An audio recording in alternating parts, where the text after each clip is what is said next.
Warning. Aspects of Dead on Dave are over the top and meant strictly for entertainment purposes only.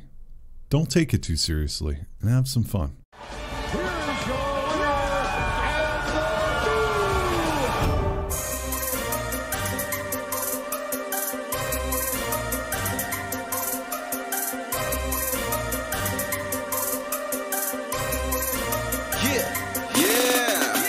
Might be my arrogance, but ain't nobody stopping me. That's how I go when you pay for the shows and you study that pimp biology. Welcome back, Mush Puffs. We are live once again, kicking it old school, the way that we used to do it back in the Disney. Almost 4 years ago, we started with wrestling reactions and all that type of stuff, and now we're getting back to that. Not on the same scale as before, but now me being in the States, I can hit these things a hell of a lot easier, and that's exactly what we be doing. And thank you guys very much for being here with me. I know it's early in the day. I didn't do the review right after the Australia show, mainly because I didn't even wake up. I woke up and fell asleep almost immediately because I didn't get to sleep until really late last night.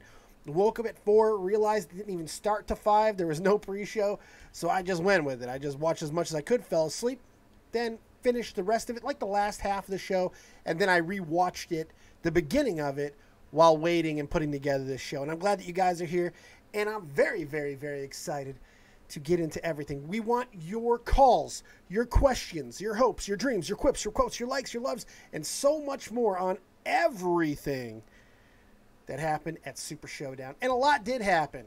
Not a lot of amazing, but it really was the spectacle that I think a lot of people thought it was going to be. There was a lot of misses in this for me. There was some missed opportunities. There was some questionable decisions. There was some weird shit that happened.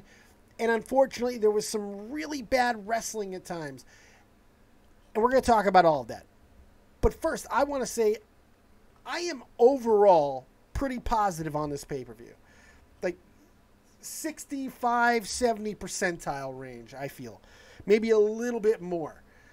Maybe a little bit more. 75% being the high side, I think. But I think that's fair because there was a lot of great moments. There was a lot of setup, which I wasn't really expecting. There was a lot of setup for later shows based off of this show, which I really wasn't expecting considering Saudi Arabia was so much of like a glorified house show. This didn't feel that way. This didn't feel like a house show. It felt like they were very well aware that this was a big event to be televised for importance moving forward. And I think that's why we got some of the finishes that we got tonight, which were especially in the title matches, which were weird and at some points disheartening. And also, I'm going to apologize right now if I'm coughing a lot. I do apologize. I'm sick as fuck, boy. I'm sick as fuck. But yeah, so we're going to get in all that. Of course, also, we're going to drink some beers if you guys are so inclined. Every $10 that we get to the channel today, we'll go ahead and chug a brewski for you guys. If you want, just let me know that is what you want, and I'll make sure I take care of it for you, all right? Let's get into it. Let's start rocking and rolling. Big shout out to the chat. I see Lost Soul up in here. That's a new one. Sarah Small, Nikita Keck. It's been a while. What's going on, buddy? Carl G, my man, your myth, and our legend. Ben Young up in the house. And Odd is here. Fake ass swap, by the way. Fake did the thumbnail. GunCannon. These are basically just the same graphics that I used yesterday that GunCannon gave me. I just kind of threw some stuff in there. So good shit. Alrighty, righty. JJ Lopez was an 8, I think. We'll talk about that. Zion Smith's up in this bitch. That's right. I got a Zion on my chat. You don't have a Zion in your chat. That's right. Be fucking jealous. Delusional Asshole gave it a 3 out of 10. Don't know if he's just being a delusional asshole or if that's his real situation. I don't know. Super Blown Down says the delusional asshole. Sarah Small. 2 best matches were Joe Styles, Murphy, Cedric. I agree. Lasso, hey, bro. Yeah, man in the army as well. Glad you're killing it on the outside. Not killing it. I'm basically dead. I'm more dead on the inside than anything else, my friend. Far from killing it. But thank you very much, and thank you for your service. Very much appreciated. All right. We're going to talk about what stole the show and all that. Basically, what I'm going to do now is I'm going to run down the list of matches fairly quickly. I'm going to give you some thoughts on them. Then I want to get right to calls. Get into my Discord. Get in there now. Don't fuck around. Get in there and get into waiting to call. You'll see where I am. Just get underneath it and waiting to call, and I will get you guys in. This is your show today, all right? Your show, your show. Let's go ahead and get into it. We're going to start just the way that the whole night started. We're not going to go out of order in what I think was good and bad. Fuck all that. We'll get to that. New Day and The Bar. Great match. Great match. A match we've seen before. Not a big shock. These guys can just flat out go. And I'm liking that they're diversifying the New Day a little bit more. We're not always getting Big E and Kofi. I'm glad that they've worked my man Xavier Woods more into the action. I'm really appreciative of that because I like him so much, and he spends so much time on the outside. So it was nice to see him actually involved. And they pulled out some really nice moves in this match. Everybody did. Everybody came to play. They played hard. It was good. One of the better matches between those guys. SmackDown Tag Team Division seems to always turn it up for pay-per-views. You know, they really do. The only issue is we keep seeing a lot of the same tag teams. And that's always a problem. You know, we have, 4 or 5 tag teams that are more than 3-time champions at the moment? I mean, that's a lot. That's a lot. So, it is what it is. But it was a good match. It was a good way to start the show. The finish, we'll talk about that real quick because some people are a little bit maligned on that, mainly because you can't figure out what the end game is. If it's not going to be the Bar, who is it going to be? Do we continue going on with the Bar? They were beaten pretty conclusively, you know, pretty rock solid there. There's not a questionable loss. This wasn't a small package or anything. More on that later. But where do you go? You go back to the Usos? What happens from this point? Are the Bludgeon Brothers getting ready to return? What's the deal? I don't know. That's my only issue. But I think whenever you have to talk about it's the finish that I think that's a little bit of a weak thing. Now, there could be finishes or outcomes, decisions that you can't really ignore. But I don't think that this, with the New Day winning, necessarily takes away from the match. Some people are not going to be happy with it. I know I picked the Bar. I may have flip-flopped. I can't remember. Who I picked. I do love the New Day, but I don't know where they're going to go with this. You keep hearing over and over, they're not going to break these guys up. They're not going to do anything of that nature. They're going to ride this out. They're going to make the New Day the greatest tag team in the history of wrestling. All of this type of stuff. And I'm expecting that to happen. But it's the long title reigns that I think are a little bit interesting. We're not getting a lot of flip-flopping out of the New Day, which is why they're only 5-time tag team champions. And the Usos are like already 3 or 4-time. You know, the Bar's already got like 3 or 4 as well. A lot of flip-flopping for teams that, you know, aside from the Usos, definitely the Bar longer, have not been around as long. So it's kind of interesting to see how that is, especially with the New Day only being a tag team for as long as they've been. And they've had long runs for the most part, which I think kind of sets them aside. When you get to tag teams with 10, 11, 12 tag team runs, only 1 or 2 of them are going to be looked at with any real relevance or credibility because it was long. They beat a lot of the same people. New Day is going to suffer because of the tag team division of which they are in. Having to take on so many of the same tag teams over and over, it gets repetitive, and I think it takes away from a team's legacy, unfortunately. But what can counteract that is pure entertainment factor and quality of matches. And that's the thing. On pay-per-views, the New Day always fucking shows up.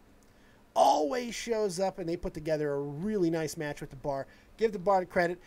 Overall, I think it was the right move. Really good way to start the show off. The match was solid 8. Solid 8. Very good match. Very, very fun. They don't fuck around. They go right to another bigger match, I would say. Another title match right off the bat. They go SmackDown title matches. Don't even screw around with it. And we get Charlotte and Becky Lynch, which I understand that people do not like at this point, that we have to keep getting DQs or countouts or things like that, especially when it's early on in a rivalry, which this technically is. I know they have a lot of history, but for their actual getting physical and all that, this is still relatively new. There's still more legs to this. They can certainly still do more in the ring. I thought the match they had was very, very good. Nothing wrong with it. People are pissed off a little bit about the finish with Becky using the belt. I wish the hit would have been cleaner. You know, she would have hit her a little bit more cleaner, not whipped her with the belt. But I didn't think it was a bad match at all. I thought it was a lot of fun, and it continues the rivalry. Now, I was not expecting the tag team or the title match to take place, the rematch to take place on Tuesday, but okay, we'll see where that goes. I don't know if Becky has anything planned for Evolution, so I'm wondering what the title plans is going to be for Evolution, because I have no idea. I really don't. Is it going to be Charlotte? Are they going to add another person into this mix? I don't know. I'm not getting tired of this at all. The only thing about the DQ finish that I don't like is the beatdown afterwards. The fact that Charlotte even attacked her. You have to go more definitive there, because it seems like WWE is still trying to get Becky booed. That's why she uses the belt in that situation to protect her title. Didn't work. Charlotte attacking her afterwards didn't work. They were smart enough to turn it around and let Becky leave her laying. But still, I mean, that was... I don't like that they're trying so hard, so fucking hard, to get everybody to hate Becky. You could go with this as the paradigm, which it is. Charlotte's a natural heel anyway. Most of the things that she says, she's heel as fuck. Heel as fuck with most of the things she says, 9 times out of 10. But she cries a lot, and now they've gotten her in this, much more palatable type character, but it ruins Becky. Becky needs to not have to go out and try to be hated. She just needs to be Becky. Ass-kicking Becky, nothing more. But, again, that feels like a nitpick, and I'm not going to nitpick too much for the finish, considering it was a great match, and it's moving everything forward. So, that's my opinion there. Carl G. Charlotte is a tranny version of Shaniqua and likes being whipped. Damn. God damn, Carl. Going hard, baby. Holy shit. Delusional asshole, stop being transphobic. China was a beautiful man. Holy Lord. Holy hell. That was great. That was amazing. What is wrong with you people? I'm glad to see that so little has changed in my time off of the wrestling reviews. But it is really good to be back, and hopefully you're enjoying it. Make sure you tweet out the stream. Let everybody know that we're live. Share it. The whole shebang-a-bang, all right? Thank you very much. We also got hat changes on the menu, beer chugs, all that type of stuff, if you are so inclined. Okie dokie. Let's continue on and not hit the wrong button for a fucking change, shall we? I'm so sorry. I'm sick as shit, guys. Good Lord. Okay. I guess we will talk about... wait, I forgot there's a match before that. John Cena, Bobby Lashley, Kevin Owens, and Elias. Okay. I hated this whole segment. I hated the match. I hated the segment. And I'm really starting to hate Elias. And now, just due to his participation with Elias, I'm starting to hate Kevin Owens. That was awful. Like, Elias, I like at times, but when he's so repetitive, so fucking repetitive with his dialogue, he tried to play the opening of Thunderstruck and couldn't do it. Couldn't do it. I'm fairly certain with my 6 months of guitar that I had in high school, I could fucking figure out Thunderstruck. He got so frustrated with his terrible rendition of Thunderstruck that he went and he did something else. Just so he could do something kind of impressive. I was just like, what the fuck is happening?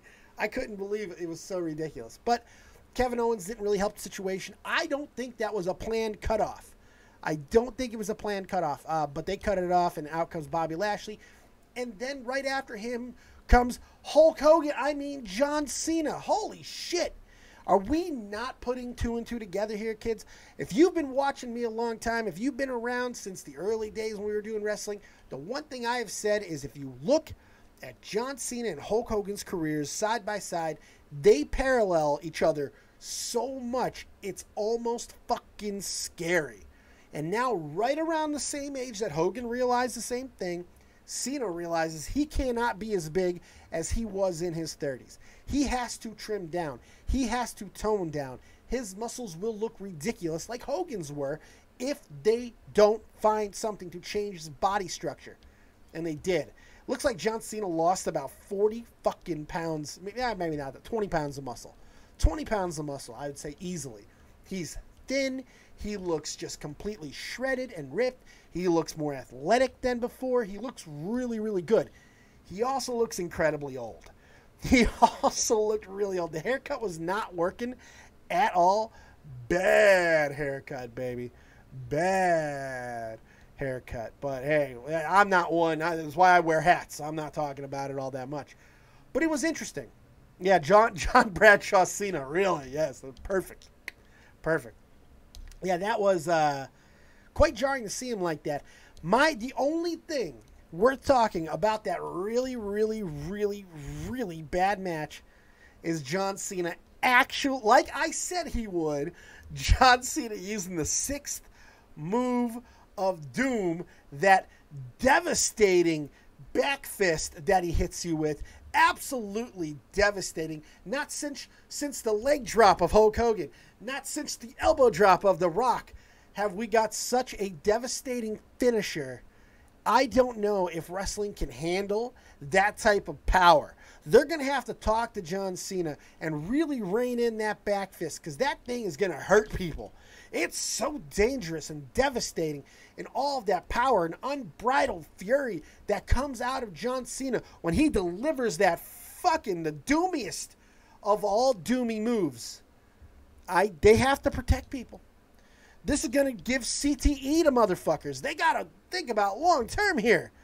Ban the 6th move of Doom. It's too doomy. Far too doomy. Oh, it's so great.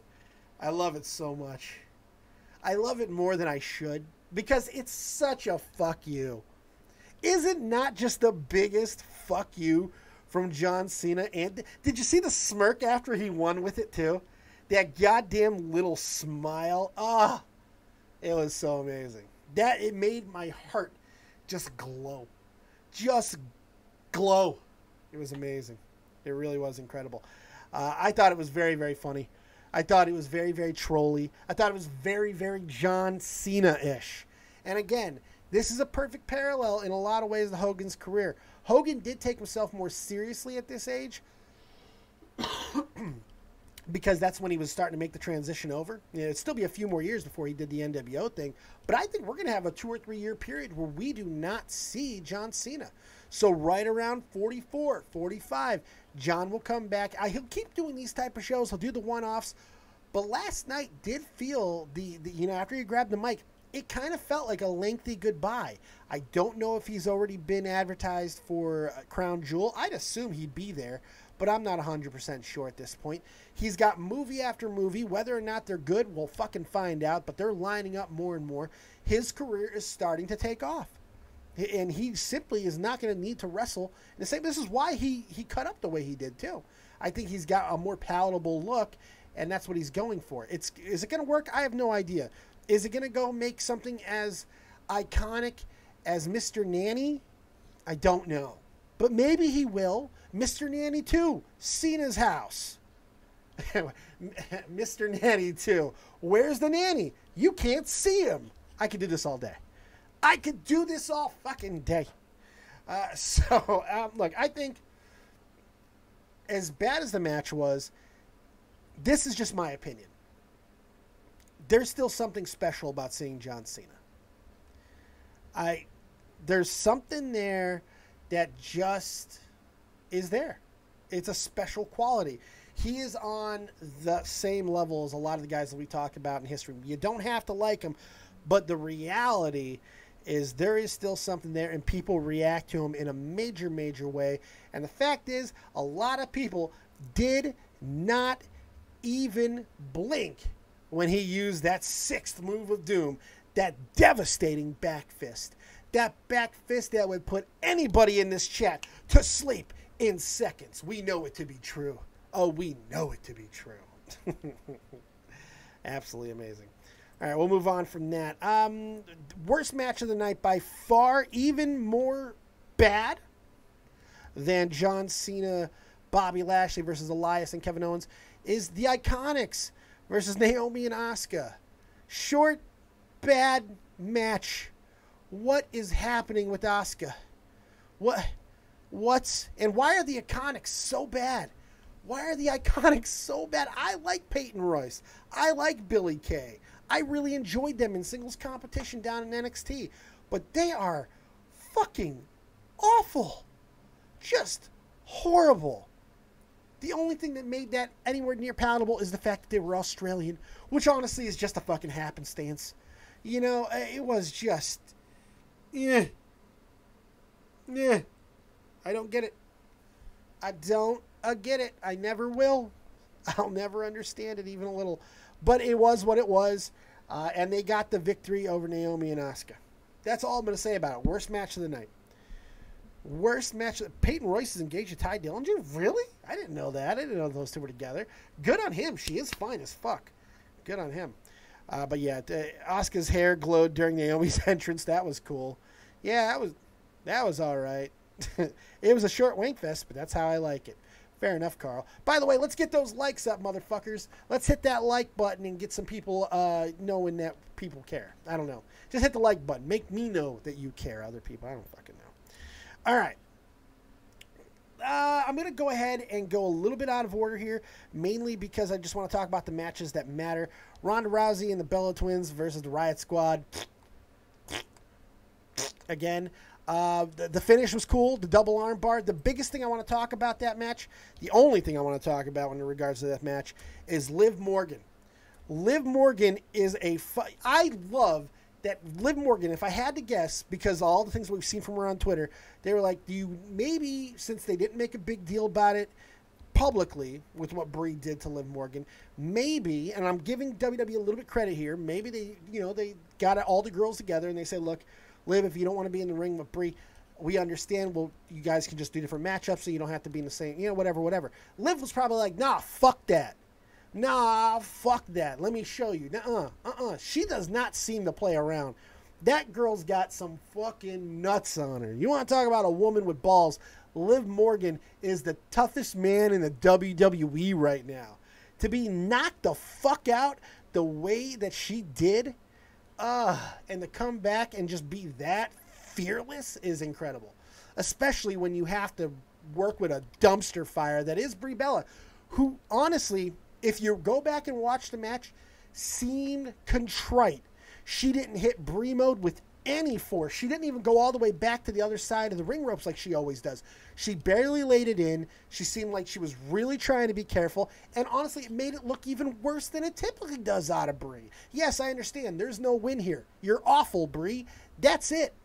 You making it look softer is not going to help anything. It's not. You're awful. Just stop. Please, I'm begging you.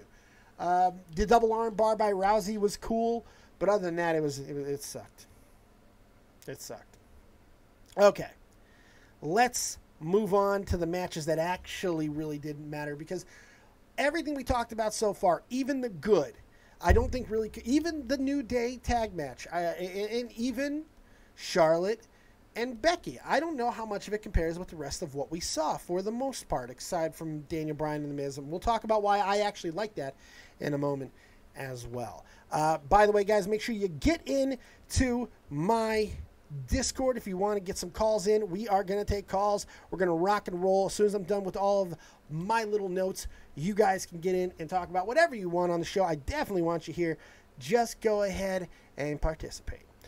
Dave, there's no way you can tell me Daniel Bryan and The Miz was a great match. Wasn't a great match. I'm going to tell you why it was important, though. I'm going to tell you why I didn't hate it. I'll tell you why. Don't worry. It's importance. Not necessarily great match, but important. And I'll tell you why. Don't worry. All right. You know what? Fuck it. Let's go to that match now. I want to get, because of all of them, it's not a great match. Miz and Daniel Bryan for the #1 contendership. Here's why I didn't hate the roll-up. 2 reasons. One, completely out of left field. The fact that he used technique. Tonk and I talked last night at length about how they could have done this in a way to get people interested and have a little bit of a heel turn for Daniel Bryan. I wasn't sold on it. I don't know if it would work. People don't want to boo or question Daniel Bryan's morals. They just don't. They want Daniel Bryan to be the guy that they think that he is. With a small package that is completely out of nowhere, the refs seemed confused. Everybody seemed confused. If it was not because of an injury, which I'm not 100% sure that it wasn't, this is okay to me. And here's why. One, there's 2 ways that they can go here, and I'm okay with either way. One, this continues the Miz and Bryan down the line. Maybe not at crown jewel. Maybe it will be. Maybe The Miz will get involved. Whatever the case may be, keeping The Miz and Bryan together is not the worst thing in the world. And if you're going to do that, you need some sort of filler situation. You need something that cools the feud down but gives it a definitive finish. And we got both of those with a very short match, which is the biggest problem with it, by the way. The biggest problem with what they did was not the finish, was not the roll-up. It was how long the match was.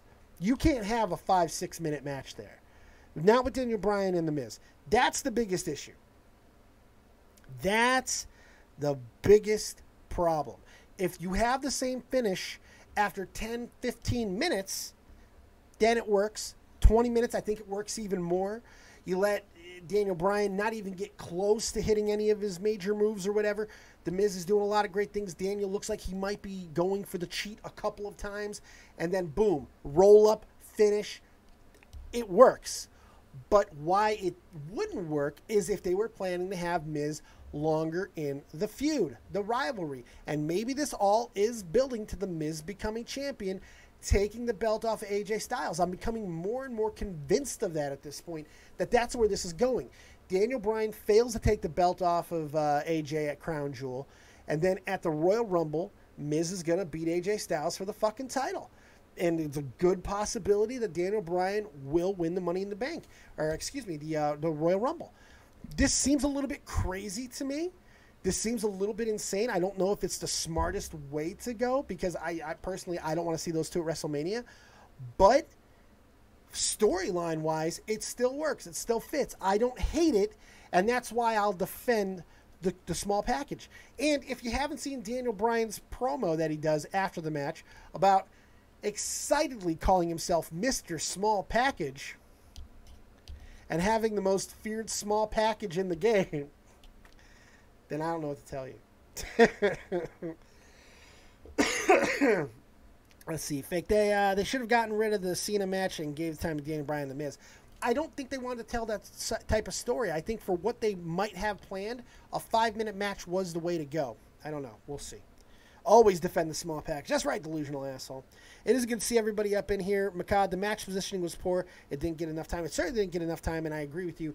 There was also a big issue with the match positioning. Definitely should have been a little bit earlier, or perhaps, no, it had to be earlier. With that finish, had to be earlier. Vern, Dave, there's a real fight today. Yes. Don't know if I'll be covering it. Not sure yet.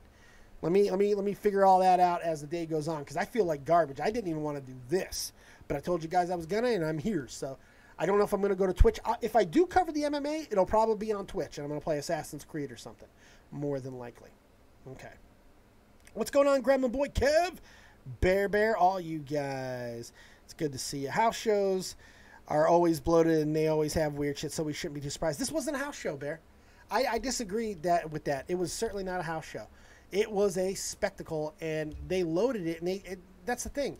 House shows typically don't have reasons, and everything tonight felt like it basically had reasons, mostly. All right, I do want you guys to get into my Discord. We're going to take some calls here just shortly. I want to get to the other matches now. WWE Championship match.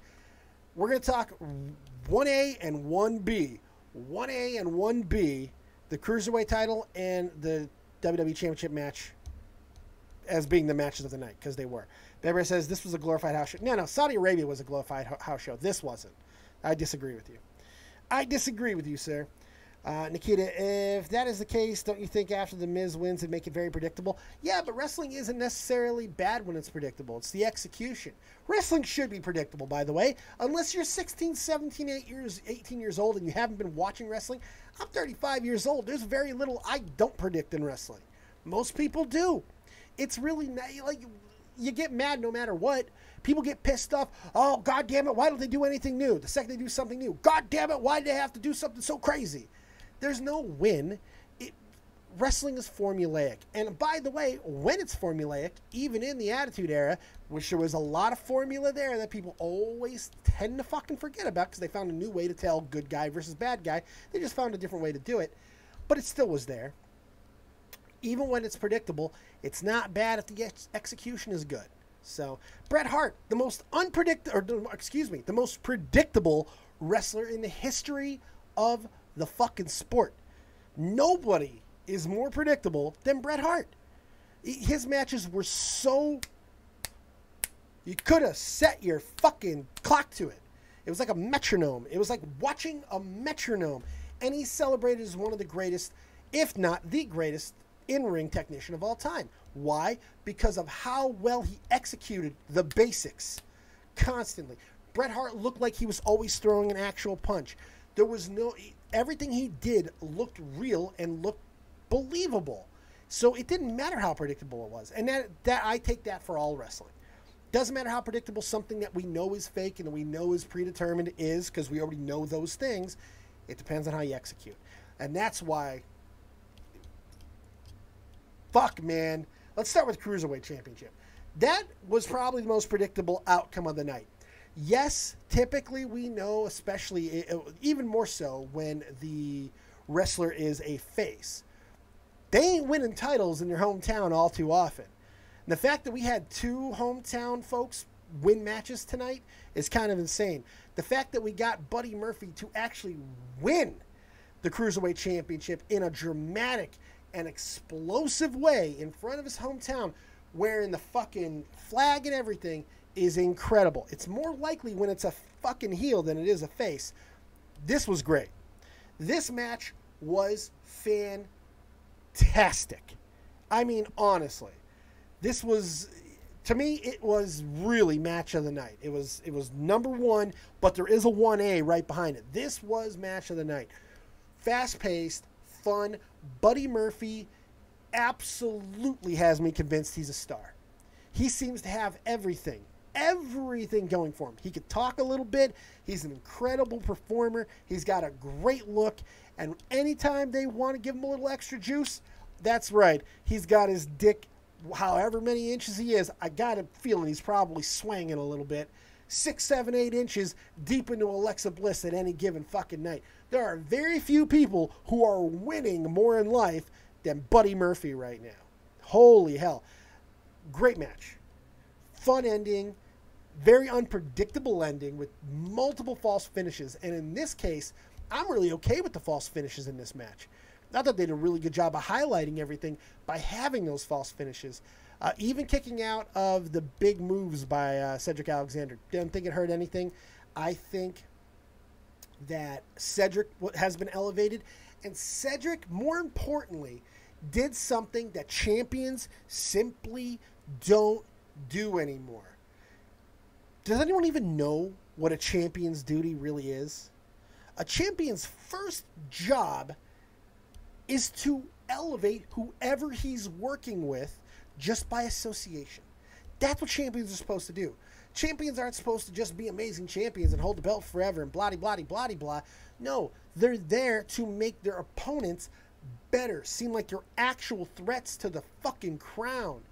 And even when they win, Mustafa Ali, perfect example of that. Lost to Cedric Alexander at WrestleMania, was elevated because of the loss. Everyone took more notice of Mustafa Ali.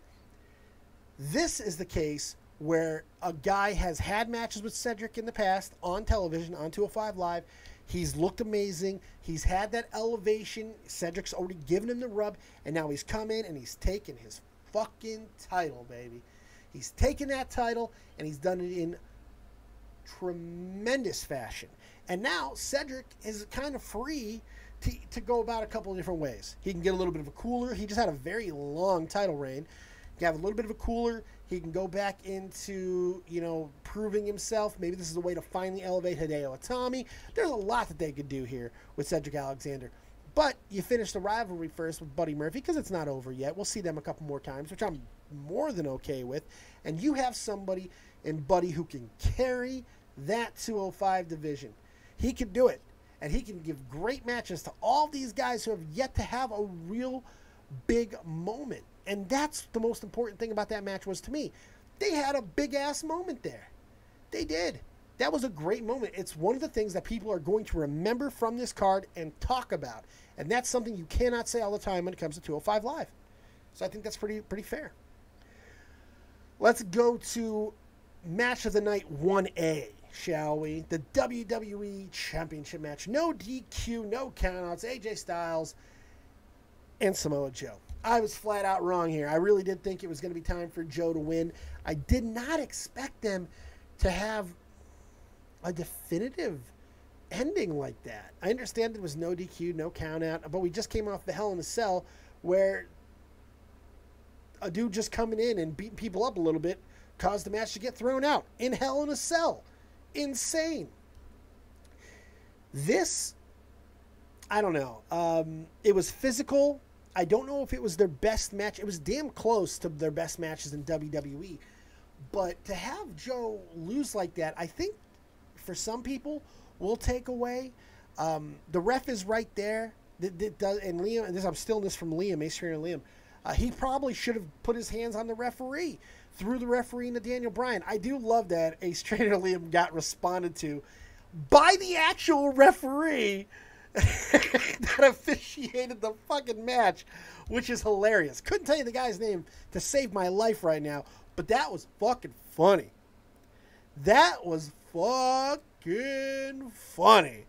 And Liam was like, the referee should have got bloodied or something. She got knocked out. And then Liam had to see the response by the referee. Oh, it killed me. I prefer not to be knocked out. I think the referee actually said, oh my God. As the referee in question, I think is how he put it. It was so fucking funny. But definitely should have been something else. Look, I know this was supposed to be AJ's redemption. You know, everything that Joe has done to AJ. But the reality is, AJ has smoked Joe in this rivalry. He's smoked Joe in the series. So to have, even after the questionable tap out last time, and this is, by the way, the tap out by AJ is the reason why they did the actual tap out by Joe tonight. The only reason why they did it. Giving back the tap out even though it wasn't a loss. AJ has dominated this rivalry. There is no point in keeping this going. Not saying that they're going to keep it going, but there's absolutely no point whatsoever, man. No point whatsoever. And I don't think we're going to see anything more from that. But I could be wrong. Joe did fucking absolutely stare him down hard. I'm sorry, I got some sort of notification. I don't know what this is for. God damn it, man. Fucking Adobe now? Jesus Christ, man. Anyways, all right. I was like, what the fuck is PayPal trying to say to me? I have no idea. It was Nakamura all over again. It really was. It really was in some ways. And I don't hate AJ winning. I think AJ winning sets up more things. I like that quite a bit. Don't think there's a problem with it. I think it's going to set up some good stuff, possibly with Bryan, maybe with The Miz. Joe needs somewhere to go, and that's the problem. Shinsuke really couldn't recover. Again, Shinsuke, nowhere to be found. United States title, nowhere to be fucking found. It's like they had this very underwhelming feud with him and AJ, and they're like, don't worry, Shin, we'll make it up to you. We don't want you to go back to New Japan. Here, we're going to give you the U.S. title and then completely forget about you. And Shin's like, what? Oh, okay. It's ridiculous. It's ridiculous. But this isn't on, AJ Styles. AJ's had an amazing... This is the best title run of AJ Styles' career, by the way. Unquestionable. The talent that he has beaten, I don't care how much older some of the talent is. I don't give a fuck about any of that. He has carried people that people said were uncarryable, like Roman Reigns. He's had established guys who people don't think that can be carried in all matches. John Cena. He's had great matches with him, I know, before the title run, but still. AJ Styles has had such a good fucking run. It's so unfortunate that people don't care about these guys as much as the Smark fan base wants you to think that we do. The reality is, we don't. That's why SmackDown being loaded up with all the independent fucking darlings, that is Shinsuke, AJ, Joe, Daniel Bryan, all these guys. Cesaro's over there. All these guys that everybody loves so much. It is not 100% booking reasons as to why people aren't going over to watch. It's that people don't care as much. I've been trying to tell you guys for fucking years, that yes shit is more about the chant and less about Daniel Bryan. And Daniel Bryan is incredibly over. But let's pump the brakes here. Not one of them is a fucking Cena. I'm sorry. I don't know if one of them's a Roman Reigns, and I'm not talking about in-ring talent. I'm talking about marketability. I'm talking about merch selling ability. I'm talking about overall wrestling selling, being able to sell the product. They ain't them. I'm sorry. That's going to piss some people off, but the reality is this flippy-dippy, fucking crazy technical, all the shit that people, oh, look at this. And I love that at the same time of jerking that off, they'll also jerk off the fucking 17,000 fucking inflatable dicks that come out at these other fucking independent shows and stuff like that. Whatever. Not my job to talk about your guys' taste, but that's the reality of this, guys. That is the reality of it. It's NXT in some ways. The guys who got over in front of a 400-person crowd seem to have a hard time getting over. It's mass appeal. Wrestling's larger than life. Character is more important than anything else. And the closest one to all four of the guys that I already mentioned with a character that is like fully suitable for this era is Samoa Joe. And I'll tell you what, if Samoa Joe would have been in WWE during the Attitude Era, he would have gave every one of them motherfuckers a run for their money. Samoa Joe would have been in that match with The Undertaker last night because he has that character. He has that ability. It's not just about in-ring performance anymore. Because if that were the case, we'd be talking about Robbie Brookside as one of the greatest wrestlers of all time. It's more than that. It's more than that. And I think most people know this. Most people know this. There's more to it than that, and it's just a reality of the situation. But I digress. Let's see here. Mark Parrish, Dave, can you do a live reaction to the 1000th episode? I think yes. I think I will be. I think I will be, my friend. I think I shall be. Oh, Tonka's up in the house. Joe should have been in a U.S. feud with Nakamura and have AJ not beat him so many times to make AJ Shawn Michaels like they want. Has to beat someone badass. Perfectly said. Now, the problem is now, where do you put Joe? Joe can't stick in this situation. He's got to go somewhere else. So where does he go? Do you put him in there with Shinsuke now? Shinsuke's kind of, I don't know. It's going to be hard. They put Joe in a bad spot here. They really did. We'll see. Well, who the fuck is Robbie Brookside? Exactly. Exactly my point. Who the fuck is Robbie Brookside? Go look up Robbie Brookside and prepare to be amazed. That dude was incredible. Incredible to watch. So many people put their excellence at Robbie Brookside's feet. So I'm just go check out Robbie Brookside. If you don't know, you need to know. Great wrestler. We are going to be taking calls. Get into the Discord. We only have a couple more things to cover before we start taking calls because I want this to be call heavy. If I saw a whole bunch of people in here, I'd stop yapping and I'd start taking calls. So get up in there and let's get crazy. I want to hear from you guys. Got a couple matches left to talk about. The Shield. Not going to talk about this match all that much other than it was great. It was great. I really enjoyed this match. I'm not always big into six-man matches, but this was a damn good fight. It was physical. It was brutal. We had sacrifices, which was the whole theme of the match, by the way, which is something we don't always see. This was a storyline payoff that just happened to have an in-ring payoff with it. You don't see this a lot where they'll mirror shit when it's not a motion, a movement. You know what I mean? Like when it's not, they'll highlight a tap or a pinfall and they'll have somebody win or lose in that manner to kind of like tie it all together. But it's rare to see all the questions of loyalty and sacrifice and brotherhood to be displayed within the confines of a match so on the nose but not look ham-fisted. Everybody in this match gave up something for their brothers in the match. I don't know why, man. Maybe it's just my Army nature coming out. I liked it. I kind of dug it. And I thought the match was fairly solid. There wasn't a lot of bad going on it. The finish was right. This was obviously going to be very forgettable in the grand scheme of shit, but still, pretty damn good match, and I don't even hate the placement of it. I thought it was very good. Let's get those likes up in the chat, motherfuckers. I want at least 20 to 25 likes, and maybe I'll give you a hat change if we hit that nice little plateau. let's get to the last match. And, of course, this is going to be the one that there's most to talk about. Last time ever, or not, Triple H with Shawn Michaels defeating The Undertaker with his brother Kane. Oh, wait, Tonka said, it was trying to show that these teams were more than teams and the kind of guys who won't split. Yeah, I like that. I agree, and I liked it a lot. All right, I'm sorry I got the coughs, guys. I apologize. I'm too lazy to hit the button. All right.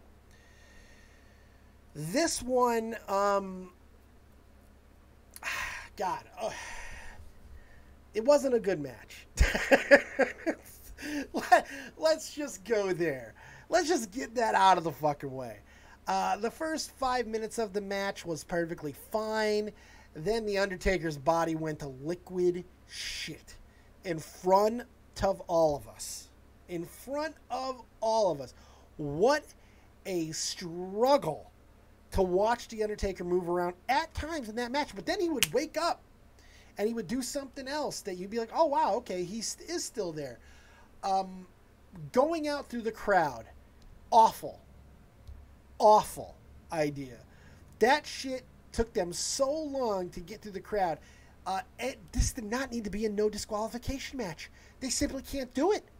Yeah, I like that Triple H had that added. I like the smirk and all of that. I mean, Triple H is still very, very close to the top of his game. Not athletically anymore, but the guy can just work, and he knows how to be a ring general.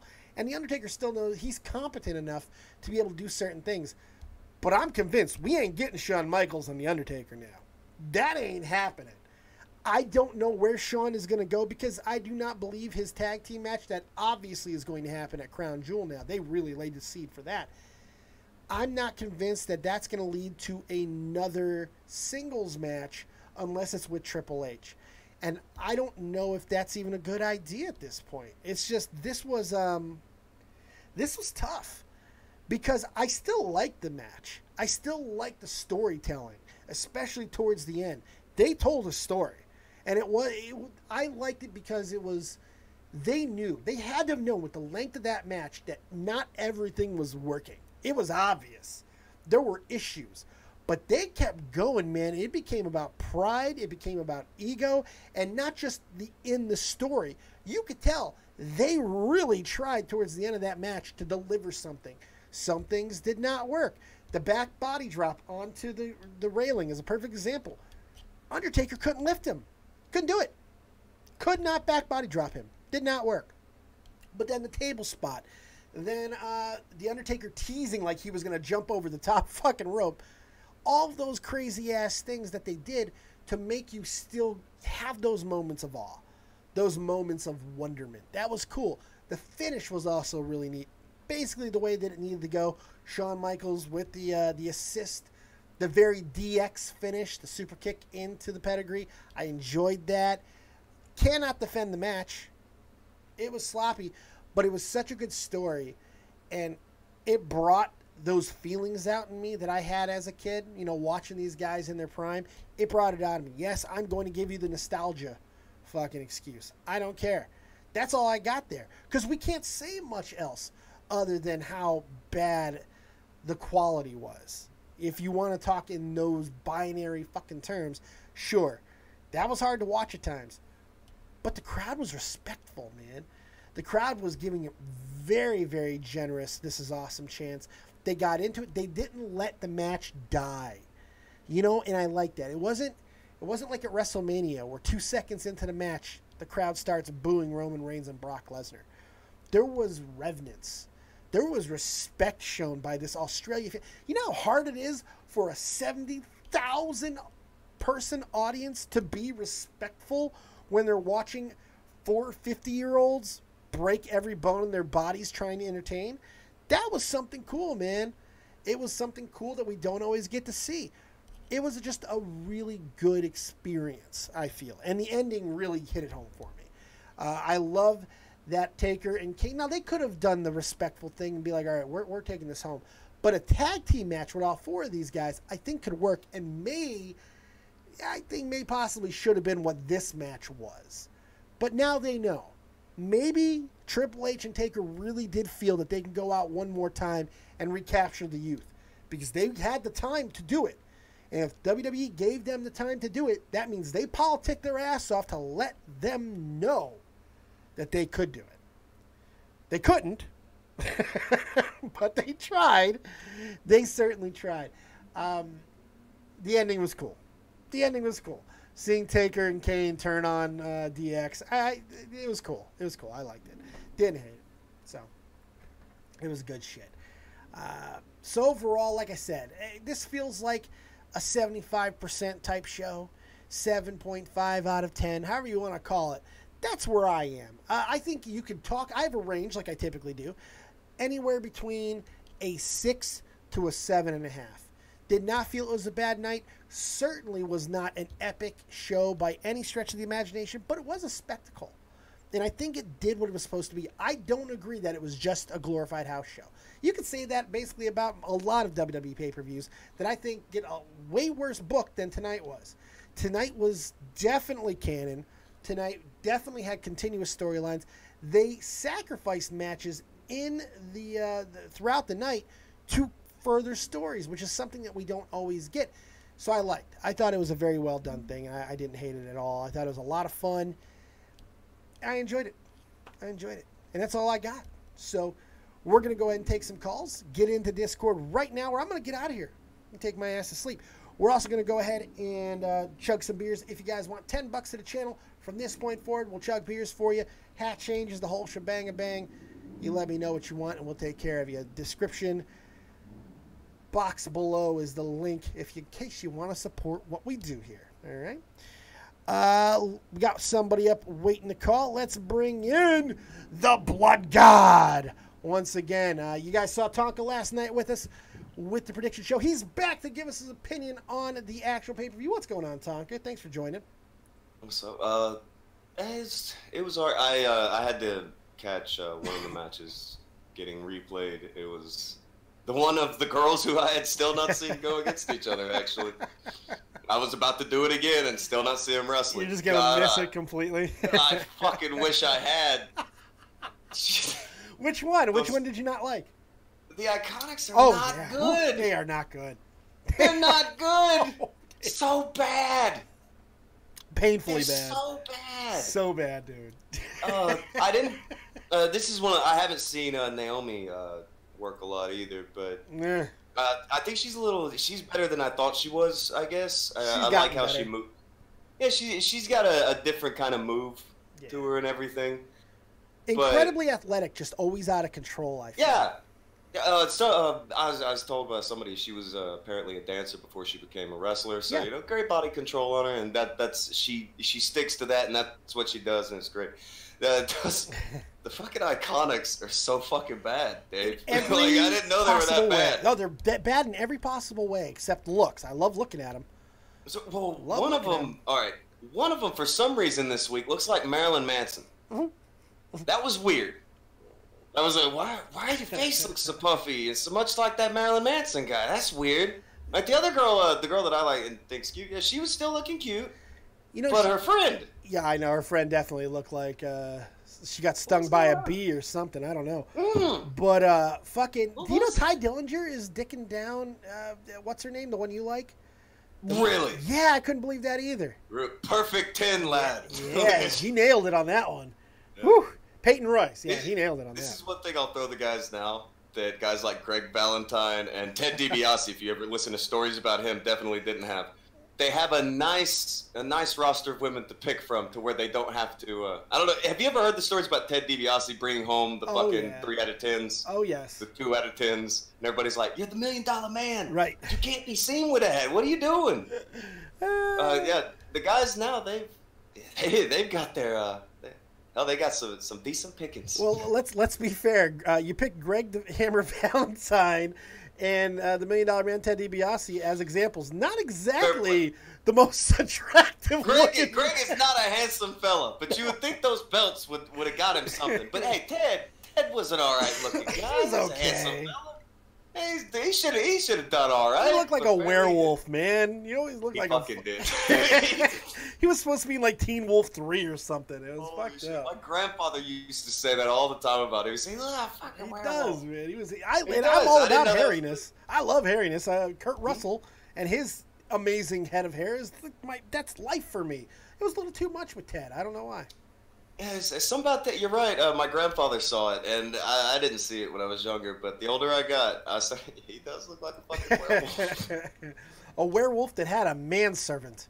How wonderful! A werewolf with a manservant and a big diamond belt. He won. He was a winner. Won. Yeah. But yeah, nowadays everyone's good looking and in shape, and they can call themselves the perfect 10. And it wasn't even like Shawn Michaels, who I don't ever really thought was that good of a looking dude. He just told everybody he was a sexy boy, and we all just kind of went along with it. It works. No, repetition works, Dave. Repetition works, baby. Dave. It does. If you just put it in your song, and then you have the nutsack to sing the song yourself, you're over. You're over. You ever heard Vince sing it? I've heard Vince sing, but the best was the original when Sherry Martel sang it. Vince was so the bad. original. He was first one was Vince singing it on the original track, and then hands it to get Sherry to sing it. But then Sean's like, "Fuck it, I'll sing it." Sherry was so bad, and then Sean was like, "Okay, this is better." Yeah, well, I'll just sing that shit, thanks. It was fucking crazy. I actually woke up at 4 because I thought the pre-show would be on at 4. It wasn't, so I went back to sleep and woke up at 5. Pre-show? Yeah, there was like no pre-show. There was none. Oh wow. Yeah, okay. There was none. So it started at 5, and I woke up and I was like, "Oh shit!" And I fell right back asleep. It wasn't due to the wrestling. I was just that tired because I barely slept. And then woke up probably about an hour and a half left, finished it, and then I rewatched everything. And now that's why I'm doing it now. That's why I'm doing a review now. Nice. Fake ass twats, right? I do go off topic every fucking time. I really do. And good. That's what you're here for. That's fantastic. Shit. I can't believe Fake just said that. Of all fucking people. Oh, is that his gimmick? Did I steal his gimmick? They're all like that. The entire chat is a bunch of fuck. That's all they do. Answer my question now. No, fuck what you're talking about. Answer my question now, you motherfuckers. You don't talk to the blood god like that. What's the matter with you people? What else did you like about the pay-per-view, man? Nobody else is waiting to call, so let's chop it up. It wasn't bad. It wasn't all right. It wasn't a bad show. Again, I'm having trouble grasping this as like I said, these feel non-canon. This feel like non-canon. This one was kind of shows. I mean, it really was. What I was gonna say, right up until that Buddy Murphy win. As soon as the Buddy Murphy win happened, that place lost its shit. Right. My God. That was like Goldberg Atlanta Nitro pop. It was a big pop. It felt real. It felt like a great moment, and I enjoyed the shit out of it. And the match was phenomenal. Yeah, they did some great shit, man. The couple spots, like I was like really impressed with Cedric Alexander, by the way. Whew. Phenomenal athlete. He really will always be one of the best athletes. Just as far as wrestling goes, one of the best guys you could get in the ring. He can do anything. Do you feel bad for him? I felt a little bad for Cedric. Bad? Yeah, here's why. Like, Cedric comes onto the scene at the 205 tournament, the Cruiserweight Champion tournament, impresses everybody, loses, but everybody came away with something. WWE saw the athleticism in him and was like, you know what? We're never going to be able to sign Ricochet, so we're going to make our own. Cedric Alexander he's not Ricochet, but he is fucking close. Athletically, he's still a good step behind him, but everybody is when we're talking about Ricochet. But they built him. I think area-wise, he's behind Ricochet. They built him, and he does such incredible stuff. But now they have Ricochet. It's like, well, fuck, what are they going to do with Cedric Alexander now? They got the real Ricochet. Think of the fucking... You got Ricochet right as you let Pac walk out the door. Yeah. No. There's just... What is this company? Did you see him show back up to Dragon's Gate? Oh, I was very happy. I don't know if you know about him, but the mean ball that I hang out with, Scrub, he's the biggest Neville fan you've ever seen. He was so happy to see the guy get back in the ring. And now, the possibility of Neville going against Kenny Omega, that could go down. Neville versus all these guys. Yeah. That's some good shit. So there's great possibilities out there. But the fact that WWE finally grabs Ricochet and loses Neville within the same fucking 3-month span. It was, too, Oh, you people. You people. Just but missed the boat. Cedric Alexander, he's got a good shake. I remember him on the Indies. Nicest guy in the world. Ridiculously nice guy. Ridiculously dedicated. Yeah. As athletically gifted as you can possibly be. Agreed. And the fact that WWE even gave him a look surprised me, just because of where the climate was when they started bringing in all these guys. Yeah. But the fact that he got in there, he got a hold of a belt. Hell, man. I would like... This is something I would have done before they let him go, was have him start a team with Rich Swann and make him a tag team. Oh, yeah. It's always good to put the brothers together. Yeah. And the thing with Cedric is he's custom made for a tag team. Yeah. Cedric he would be a great tag team guy. And now that he's got a cruiserweight title under his waist, he can a go lengthy one too. Yeah, and he had a great reign. A lot of people said great things about the reign and how it made 205 Live watchable for a lot of people. Oh, it did. You know, dropping a lot of the stupid bullshit they were doing over there and focusing on the wrestling was a smart idea. You know who Cedric owes a little bit of a favor to is probably Kota Ibushi, because he lost to Kota Ibushi, but Ibushi and him had such a fucking great match at that Cruiserweight Classic. Do you think they do something with Ibushi? Do you think that is actually on the table? They tried. You know, they tried to sign him and Zack Sabre after the Cruiserweight Classic, but that's why neither one of them made it to the finals, because they couldn't sign them. You know, that's why we got T.J. Perkins. You know that's not what they wanted. No. You know, when they walked in there, the plan was not, let's land on suicide. Right. God, they fucked him up so bad, didn't they? Oh my God. He had great music at the Cruiserweight Classic. He had a great look. Everything was good. They're like, you know what? Fuck all that. Let's make him a video game fan. Yeah. Let's make him dab. The dabs weren't a big deal. That was part of his gusto and everything. But my God. I could get it, but like the fuck, I don't. There's a lot to it where you can sabotage a character and make them stuck. You pigeonhole them into a time frame. Yeah.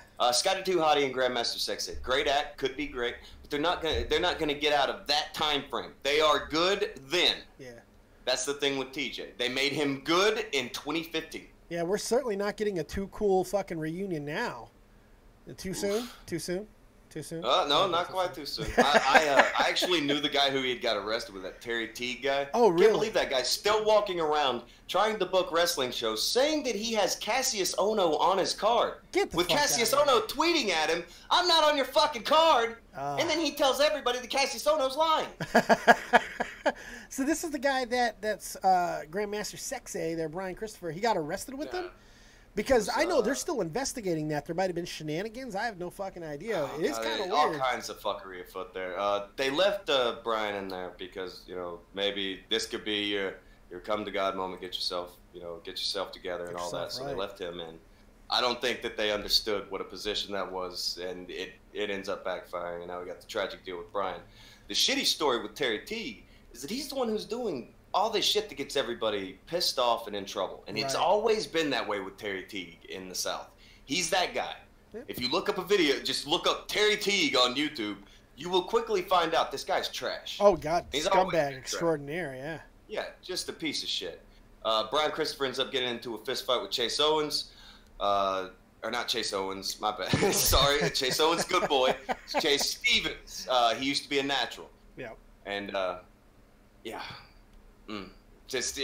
Everybody else ends up getting out, but Lawler left Brian, and everybody left Brian. It wasn't just on Jerry. There's a lot of people who were like, Jerry Lawler could win belt. It wasn't just Jerry. It was, you know, people involved in his life. He's a grown ass man. Let him stay in there and let's leave him in there and let him get kind of cleaned up and think about this shit for a minute. We're talking about a man in his 40s, right? I mean, Jesus Christ. Yeah, Brian Christopher. He's either about to be 40 or he was 40s. He was like right there. Yeah.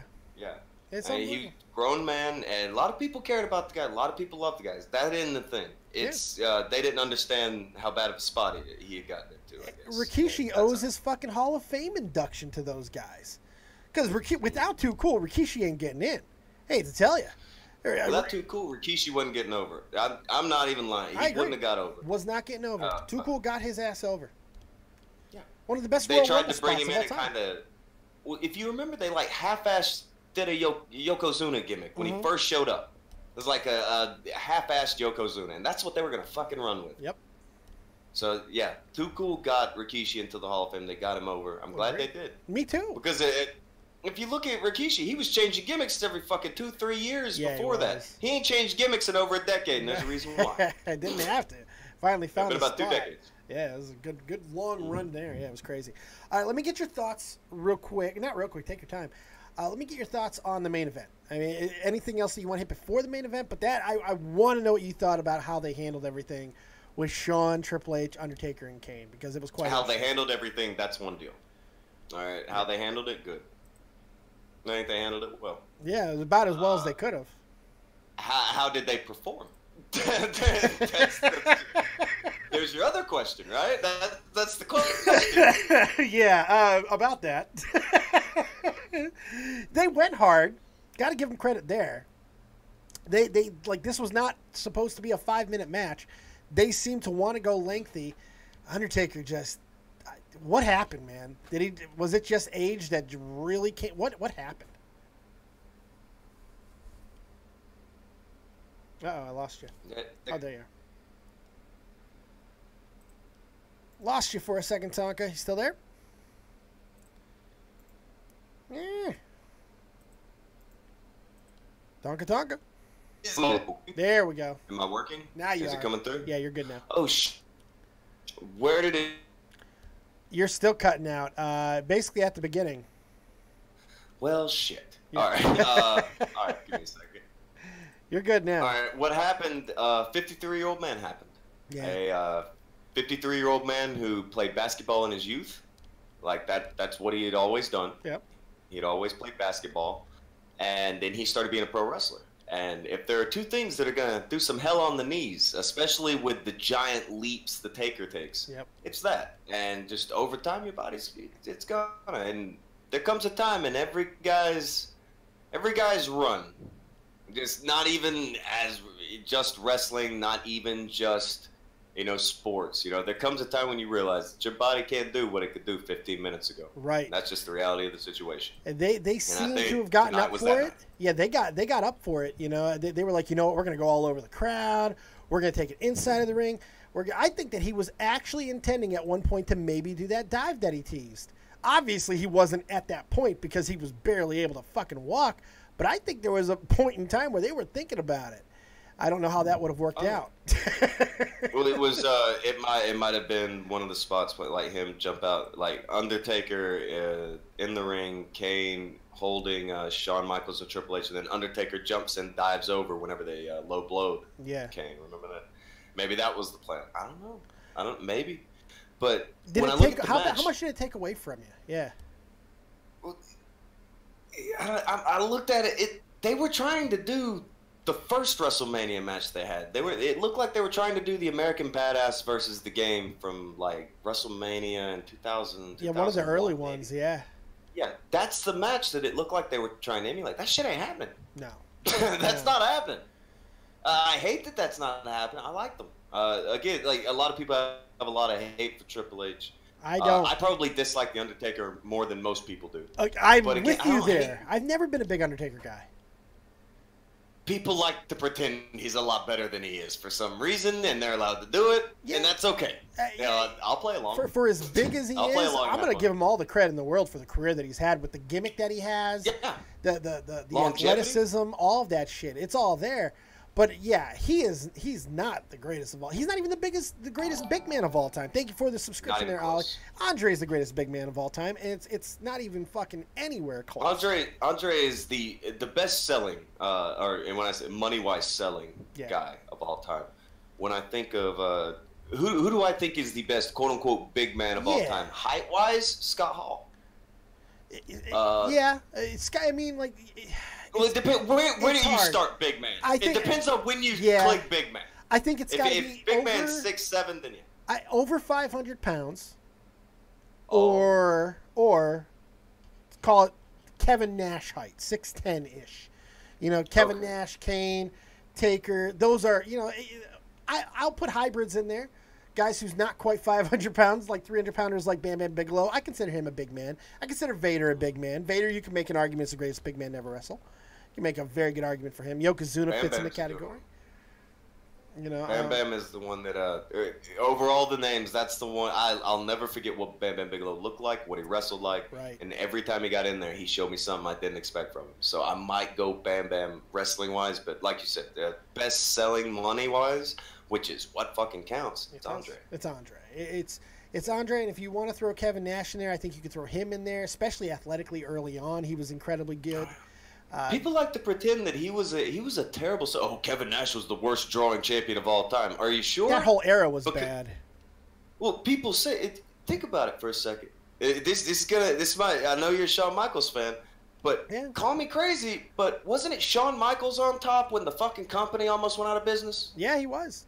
He was. It was. We had this string of champions that was coming off of an era that people simply didn't care in the way that they did.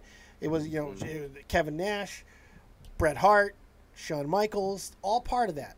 They're all part of that. And it was just because the organization was not where it was dying. The audience was changing, and they were just so fucking slow to move. And they weren't publicly traded back then. You know, so they were bleeding money. They didn't have to listen. They didn't have to listen to anybody. There was nobody to listen to. The rules of wrestling were changing. You know, WCW started showing people something that we haven't seen in America before.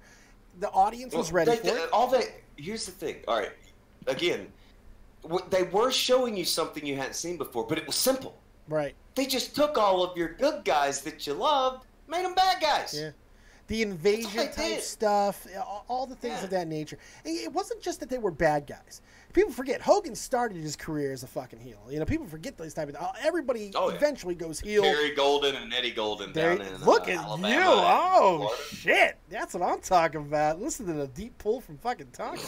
I shouldn't be surprised with that at all. That was a good deep pull though. But you see this a lot with a lot of people who had heel. It wasn't just that they turned them bad guys. They were fucking cool, man. They were cool as hell. Were fucking cool. And I don't even think it's fair that people will say, well, you know, Bischoff just stole the whole thing from New Japan. If you go back and you see the They weren't that cool in New Japan. No, they were in business suits. It was a much different vibe. Much different. These were cool guys walking around with fucking baseball bats fucking people up. It was cool. Bandanas, baseball bats, T-shirts, and fucking ripped up jeans, hanging out with Dennis Rodman and rock stars and Carmen Electra. Yep. Like, it was cool. It was cool. That's what the NWO was. They were MTV when people didn't hate MTV yet. Agreed. We did spring break shows. You're right. They used to do spring break shows with MTV. It was about being cool. Remember they That's had where the everything floating gets ring? fucked up. You remember the floating the ring? floating The ring. floating rings, man. It was the best. It was the best. Jericho should bring that back for his cruise. Just like pull the ring in the water. I'm telling you, man. Just drag it behind the boat. That'd be amazing. What everybody misses about everything is that, regardless of what people want to say, and it's, oh, that's is an elementary way of thinking. No, that's how you sell things. Yeah. It's about being cool. Yeah. It's about getting the people to point at you and say, stop shaking your hips that way. Just like it was with Elvis fucking 50, 60, 70 years ago with this shit. All you have to push the limit just enough. Don't push it too much, you'll get shit. Yep. But if you push it just enough, you were the cool one. You were the renegade. Yep. That's all you have to do. That's all you got to do. Unless you were the actual renegade, because that didn't work. Poor guy. Good worker, too. Good talent. Just that wasn't working. he was better than they let him be. And I think the renegade is a great... All right, I'm glad you brought him up. We'll make our own Ultimate Warrior. Fuck it. Well, that's what this match was. Mm-hmm. This match was the renegade. Yeah. Here comes the Ultimate Warrior. It's not quite the Ultimate Warrior, but it's pretty all right, isn't it? That's what they did. That's exactly what they did. It really That's was. exactly what they did. This match was the renegade of matches. Yeah. Yeah. They told you, here comes the big shit, here comes the ultimate final showdown, the final confrontation. Which clearly is not, especially after that finish. But, man, what do you think about that aspect of it? They planted the seeds. We're almost certainly getting the Brothers of Destruction versus DX at the Crown Jewel, which probably should have been the match tonight. To protect these 50-year-old fuckers, they really should have had the tag team match tonight. I don't know. I was all for Shawn coming back and having... There's nobody there. There's I don't know. Well, you have to remember, man. Tonight was the night they found out. Hopefully. You can tell by how this match went when they're talking about this back, say, oh, we're doing this, we're going over here, we're gonna pull this shit off. They get out there and it's like, this sucking wind's so bad the third row's dying of air deprivation. They're done. They get out there and it's a whole different ball game. I'm 49, you're 53. We fucked up, homie. We need to do something different now. We may have oversold this. Yeah. Yeah. We have drastically overestimated ourselves. Do you agree? I fucking agree, brother. I'm sorry. Oh, did you notice the ring mic? The ring mic was picking up everything. Like, turned up the volume. Oh.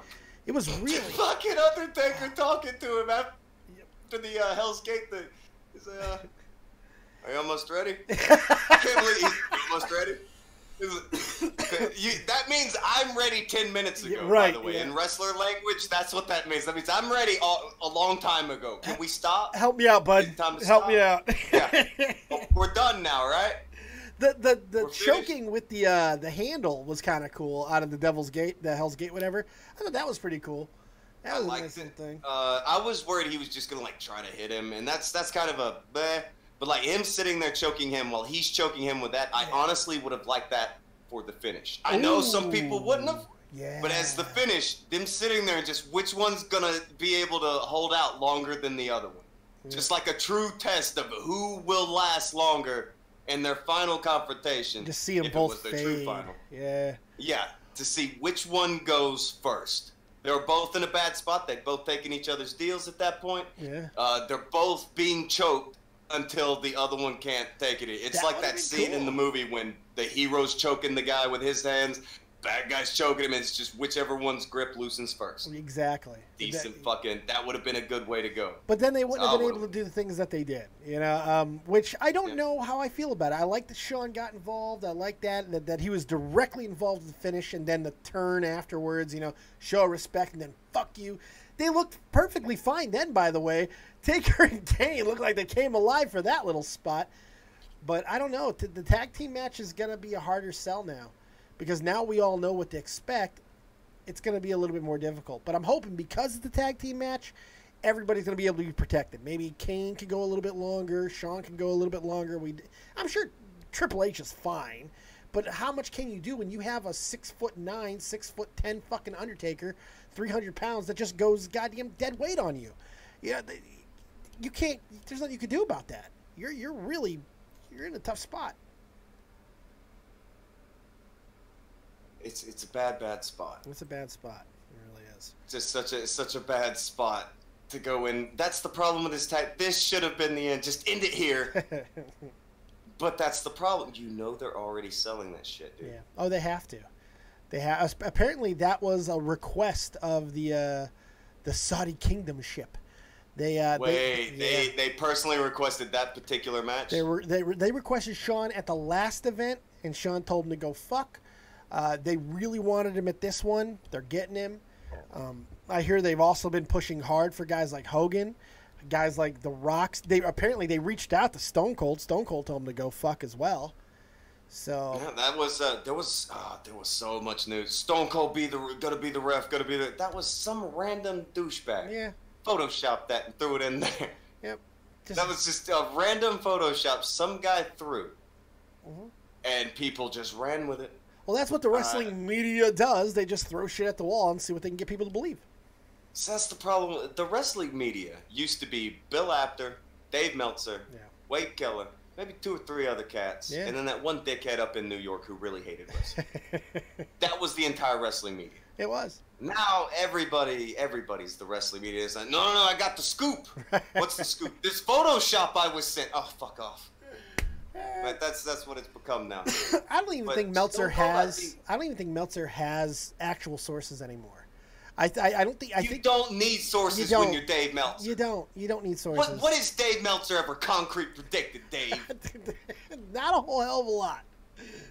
Well, this is the way that they could go with this, and this is what I heard is that they're actually going to do this, and if they don't do that, they could always go and do this instead. So right. It's just that's the way it goes. That's the way it goes. Up until about a year and a half ago, everything kind of changed. His predictions have gotten a hell of a lot better. But for about 3 years, I mean, I used this platform to just rail against Dave Meltzer and how awful he had 3 years of predicting nothing. Nothing. It was really, really bad. And then all of a sudden, the last year and a half, he's been a lot better. So maybe he. Do you know what the trick with Dave Meltzer was? What's that? Sitting there getting phone calls from Paul Heyman, so he'll talk up how great of a genius Paul fucking Heyman is. Yeah, right. While Paul Heyman tells him a couple things that might actually happen. You know that's the truth. Oh, I bet it is, because you stroke Paul Heyman's fucking ego. Yeah, he'll tell you whatever fuck you want to hear. Very, very. He has no loyalties to people when it comes to that shit. He never has. No, he's a con man. Don't at me, Paul Heyman. You know it's true. I think he'll openly admit it at this point. You know? He better. He's a millionaire at this point. You better. Yeah. He's got the money. In the chat. I'm sorry. Go ahead. No, I was gonna say that's how that stuff worked before. You get phone calls from guys, and it's like, "Hey, talk me up on the sheets real quick. By the way, tell everybody how I'm underappreciated. Because if they hear it 4 or 5 times, maybe they'll believe it." Repetition hypnosis, baby. It's all about the repetition hypnosis. Ali in the chat says Undertaker did perform well, but you could see his age more. Gray hairs, and he's got gassed a lot of the time. Yeah, you know what? I kind of want to agree with that. For Taker's age, and the last couple of matches being a lot better than that 3 years of dredge that we got from him, he didn't perform all that bad. The problem was you can't whip him into the steel ring steps. You can't whip him into these things. He took that to the knee. That looked bad. And he couldn't backdrop Triple H at one fucking point. I mean, like, he was in a bad spot. I was really worried about him. A lot of people were looking for a Roman or a rematch or a Braun Strowman rematch with it. No, that's nothing but going to. Don't do this. No, please, God. What happened with the Taker is something that happens to everybody. You're gonna age. Father time, but it's baby. about being wise about it. Yeah, knowing it. Everybody's gonna do the job in that match. Everybody gonna job to Father Time. There ain't nothing you can do about it. But they can protect him still. Yeah. They can get a few more years out of him if they protect him right. Yeah. It looked like he was done a year and a half ago. He had nothing left, it looked like. It was that match with fucking Roman Reigns was abysmal. And it wasn't Roman's fault. It was Taker should not have been in that spot, but he was. You know, it is what it is. But now, you know, he had this little bit of resurgence. He had a really good match at Rusev. He looked great when he was squashing Cena, all that type of stuff.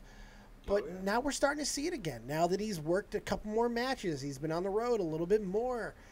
Body's starting to fail him again. He's 53. There's not much you can do there. It's just, it's a reality. It needs to be about playing to his strengths. Again, I'm not big on the guy, but Finn Balor, that's somebody who I'd do something with The Undertaker and Balor. If you're going to do one more thing, The Undertaker won't have to put a lot of stress on himself to pick him up to do anything. True. Balor will be bumping around him. Balor will be doing most of the work. Yeah. Give him one of that. You know, do something like that. Shawn, perfect guy to do stuff if he can still do stuff. He looked really weird walking. He looked incredibly weird. Yeah. He's become Matt Hardy. Yeah, good. It's weird. He has. He looks like he's always riding a horse now or something. It's weird. Yeah, he's got the Jimmy legs. I don't understand it. Where did that come from? That was never there before. It wasn't. It wasn't. It was not there. Yeah, he looks odd. That's what we're hitting spots where if you're gonna do it right now. You need to do it. Yeah. You don't have long with these guys. No. I think The Undertaker would do good to maybe keep like a streak of gray in his hair. Yeah, I kind of dug it. Yeah, that would look cool. He's the kind embrace some of the gray in the hair and shit. Yeah. It could work with his gimmick. It's just like, you know, Shawn keeping the ponytail and all that. Right. You know, you're fighting a losing battle on that one. Hogan's still fighting that fucking battle. Hulk Hogan refuses the job, and you know this. he ain't doing it. He certainly ain't fucking taking off that bandana unless someone paid him a hell of a lot of money. But yeah, it was an interesting thing. That's the big problem with the thing was just the age. Once you get to the finish, though, they had that finish. The finish. The finish looked fine. Everything was good there. All the setup, that was all good. But yeah, the match had so many funky spots that instead of reminding you of how great they used to be, it reminded you that they used to be. Right. It was a clear reminder. Yeah. But you know what? All that being said, I didn't hate it. I can't hate fucking. Yeah, Maybe it's because I'm a mark for these guys. Maybe it's because this was my childhood and all that. Maybe that's the case. I can accept that. But I can't hate fuck it. I think we pointed out all the bad, but man, there was a lot of good here too. They told a story. Look at how it came together at the end. All the bad stuff happened toward the beginning. So story-wise, this is playing out like, yeah, maybe they're a little rusty. Yep. Maybe they're a little rusty. And the match keeps building, and they keep getting more shit right as the match goes on until toward the end, they were doing some pretty good shit. I agree. Like with the sledgehammer choking, the spots with Sean. When Sean's hat finally came off, that hat, did he fucking...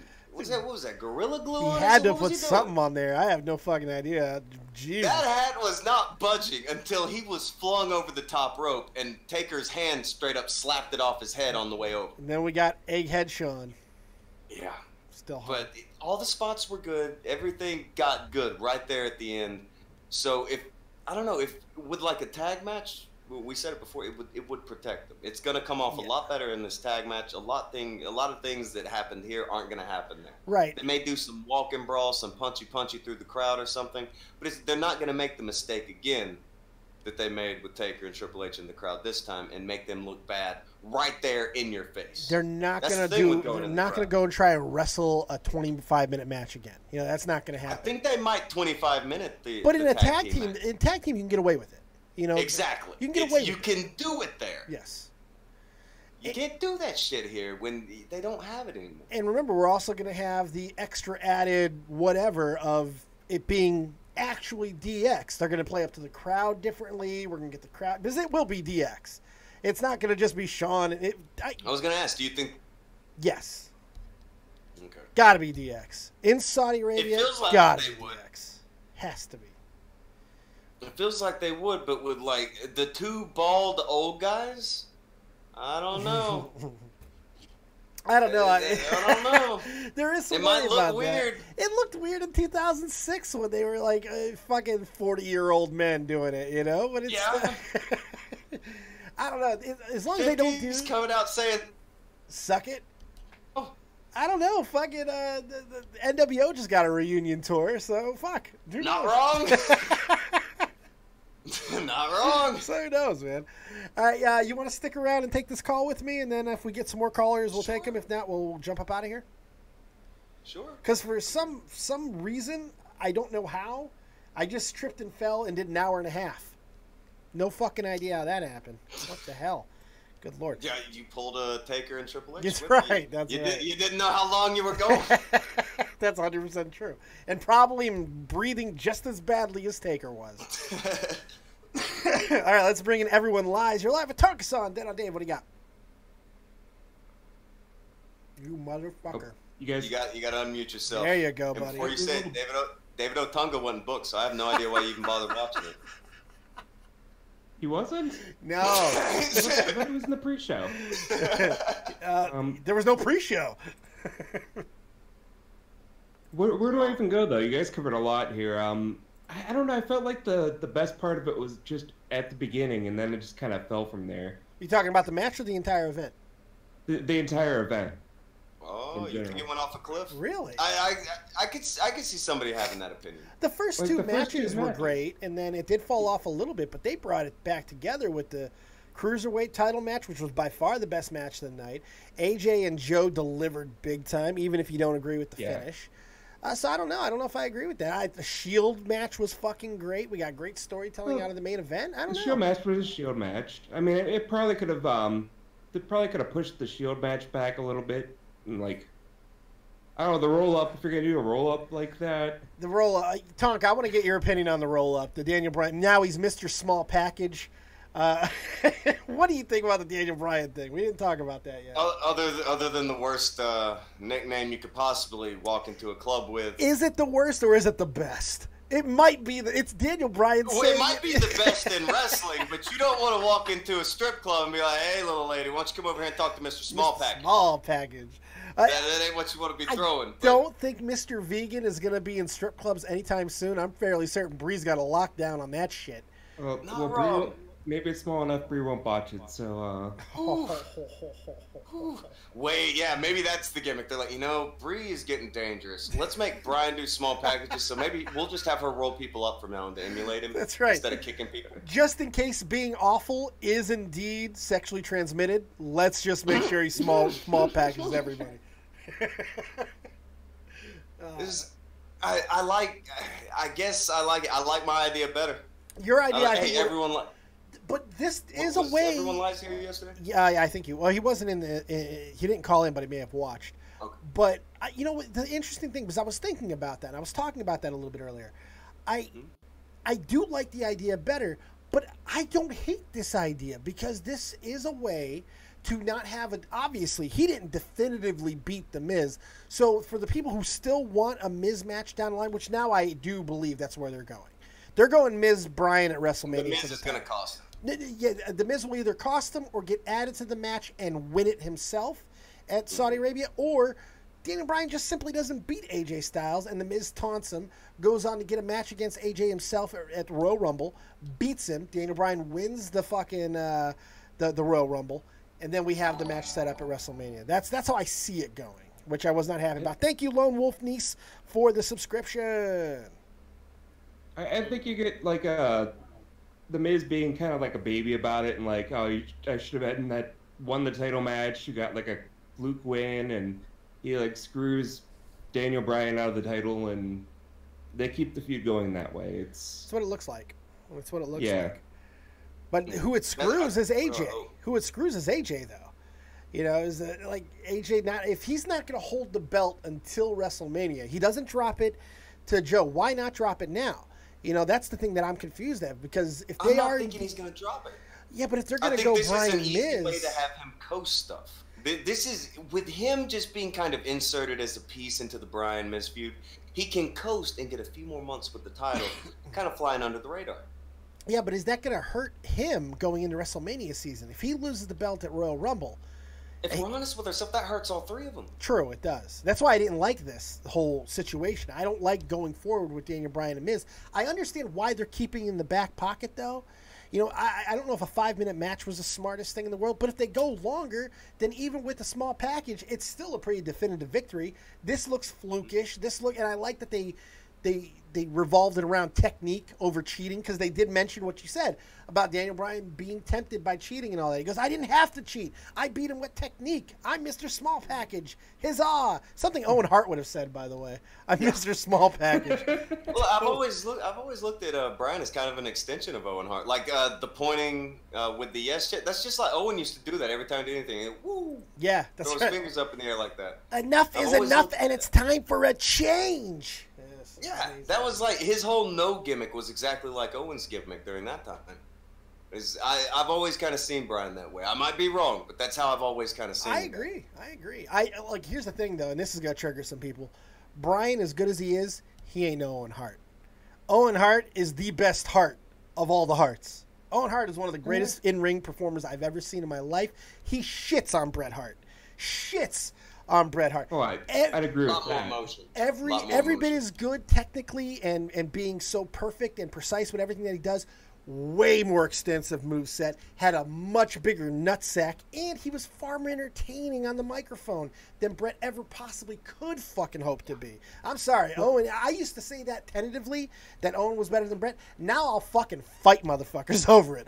Owen was way better than Bret. That should be an easy one to people. Owen Hart was 1,000 times the promo that his brother was. Agreed. And he can fucking actually fly a little bit. Yeah, everybody, like, at best, people will, in a lot of cases, well, they're about as good as each other. And like, okay, sure, wrestling-wise, they're about the same level. Yeah. But he could cut a promo, so he's bad. He can cut a promo. I think his moveset was way more extensive. Bret was never going beyond the second rope. Owen could fucking fly. He fought a lucha style for a long time when he first came in, especially. Hell, he beat Bret with a goddamn victory roll that at the time blew everyone's fucking mind. Well, it was the victory roll reversal. Yeah, the victory roll reversal. Bret went for the victory roll, and he just shut that shit down halfway through. Yeah, it was pretty good. Oh, Blue Blazer just subscribed. Thank you, Blue Blazer. Oh, shit. Oh no! Too soon? Now, it would have been really bad had I said, "Hey, look at that! A new subscription just dropped in the form of Blue Blazer." That would have been bad. That would have been bad. Oh. Scott Hall would have shown up very angry. I'm not getting any. I'm not Andre Corbiel. I'm not getting any invites to fucking Heart barbecues. Fuck all that. So I don't got to worry about that too much. All right, everyone, Liz. I'm sorry that we talked over you so much. What did you think? Tell me. Give us some opinions. It's all right. I don't know. I think it's pretty close on which of them are better or whatnot. But I think it's going to be a good setup to go to WrestleMania, and they'll feud up until then, and they'll cool off for a little bit. I think Miz should I don't know, just maybe not show up for a couple weeks, and you think he's off and he's just taking some time off, working on movies or something, and then comes back and who, the Miz? I think I think you push the Daniel Bryan Miz feud till Mania, and I think that's one of the. You're going to have to get Miz off TV, though. Yeah, I agree with everything you just said, as long as they actually do get Miz off TV. If they don't, it's going to be a little bit hard to do. The tag team division, I don't know where you go from there. It's good question. Fuck. Real good question. I mean, they have a lot of talent, but they keep splitting up teams, and they'll put together. The tag team division was as hot as it could be, and they've split up most of the teams since then. They always show up on the pay-per-views. These matches are always fucking phenomenal in the SmackDown tag team division, but it's the same matches. It's Bludgeon Brothers, Usos, The Bar now that they're over in SmackDown, and New Day, and it's just different combinations of the four. I never understand that because they don't seem like they want to keep tag teams together, but 3-man teams they'll keep together forever. It's so weird. They had Cass and Enzo for whatever was good or for whatever was bad about Cass and Enzo individually. As a team in NXT, they were great. That's who you wanted. Yeah, you wanted the team. Nobody wanted to buy the single package of Cass. No one wanted the single package of Enzo. That's right. They wanted Cass and Enzo. Yeah, together. That's the way it should have been. With Carmella, by the way. They should never split her up from the group either. Same thing with Buddy Murphy and his goddamn partner that I can't remember to save my fucking life, and Alexa Bliss. They were a great package together. They were phenomenally put together. They were so good. It was believable. They were fun to watch, even though I can't remember the other guy's fucking name. I just remember he had Blake. Wesley Blake, yes. Actually, I really like the Vaudevillains, but when that was a thing, but... Yes. God, they shit the body. I forgot about that. They shit the bed with them. Ascension was phenomenal back in NXT. Phenomenal. Not good, not great. They were phenomenally great. They were awesome. I don't know if there's some travel thing or anything, but I was surprised Rusev and Aiden weren't on the card. I thought they'd be fighting each other. Aiden and Rusev splitting. I don't think they have a plan for that, honestly. The way that played out, I don't think they have a fucking plan. Just they didn't really have a plan when they split up any of these people here. It's weird. I don't get it. American Alpha? That was the only way it makes sense to me is if you're actually saying you want Aiden to be a top singles guy, and he can talk, he can wrestle. So I mean, Aiden's a necessary evil right now. No, Aiden. This is a red herring. This is a red herring. I'm going to stop you right there. It's a red herring. If anybody thinks Aiden English is actually going to be something, you don't know WWE at this point. They are giving a minor, small-time push for him to be the heel to get Rusev over as the face. Then I guarantee you, Rusev is already over as the face. No, he's not. That's again. This is the yes thing all over again. No, just because that chant is fucking over Rusev Day. No. Rusev is yet to be fully over as a face. He was just a heel a couple months ago. He's always been a heel. People see him as a heel. They're going to keep him that way, but now they want to make a little bit of a switch because of the T-shirt sales. I think they started dying off a little bit, and it's because he was still acting a little bit too heelish. Now they got to go ahead and hope that a big babyface push, that's why they're getting the wife angle involved, by the way. They're trying to get as much sympathy, as much babyface push as they can to get those T-shirt sales back up. And Aiden English, I guarantee you, is going to disappear the second the feud's over. I could be wrong. There's two things about that, though. You're never going to get Rusev as over as he was with Aiden English. announcing him to come out to the ring. They don't care. It was. They don't care. They're never going to get Roman Reigns as over as they want him to be in the way that they want him to be. They ignore the fact that he still gets the biggest pop. That's what I'm saying, though. If you're gonna split them up, you're just kind of cutting off his legs anyway. So you gotta have a reason to do it. It's bad logic, but they're going to try it again because they've done it a million times. They keep going for the short term over the long term. They saw short term money in Jason Jordan. They saw short term money in Big Cass. They were wrong to split up both of those fucking groups. And I think Pritchard's talked about it before. That they pick about 3 or 4 long-term projects at a time. Yeah. Yep. That's NXT included. Yeah, I agree. But in NXT, it's a little bit forgivable because it's such a different world, and what works down there on the I mean, fucking Adam Rose worked in NXT. You know, it's like those gimmicks don't always translate, and they got to find something different. You know, and that's always the problem. You know, where do we go? How do we make this guy different? Oh, well, you know what? He's been known as a tag team guy. Maybe we can make him the single superstar because he's got all the athletic ability. Big Cass looks the part. He could be the guy. No, he can't. He sucks. Jason Jordan, he looks the part. He's got all the pack. He's a glass cannon. He's always hurt. Nothing you could do. You know, it's tough. It's tough. And I think it's unfortunate because I do like Aiden English a little bit. I do. I think he's got something there. Talent. He's never going to not have a job. I'll throw that out there. Yeah. That's Eddie Guerrero's son-in-law. He ain't going nowhere. If he wants to stay there, they're going to have a spot for him. Right. Yeah, he's there. Just to say they have Eddie Guerrero's son-in-law. That's true. He's always going to be... Look, if Heath Slater is stuck around for as long as he has, they're going to find a place for Aiden English. But, as far as big-time spot, it'll be a Slater while. push. Yeah, wait for that Slater push. They're going to have the what was it, 3-man gang or 3-man? 3MB. 3-man band. Which is going to be on fucking the Table for 3 this week. That I want to watch. Headline WrestleMania. I gotta see that. I gotta see this this whole. They've all come a long way, except for Heath, I think. But what would you guys think of like a pairing of Heath and Aiden? So he was talking about him. It's good as anything. And by the way, Fake goes, Dave. 2 weeks ago, there was nothing special about Aiden. I said I kind of like Aiden. I like Aiden a little. There is nothing all that special about Aiden. He's got a weird look. He's decent in the ring, and I personally hate his promos. I hated the stupid singing. I hated the Rusev Day. I thought it was stupid as fuck, and I was getting angry at why that and Walk with Elias was working with people. It's awful. Well, you're wrong, but I mean... The thing with Aiden, you look at him, he's a heel.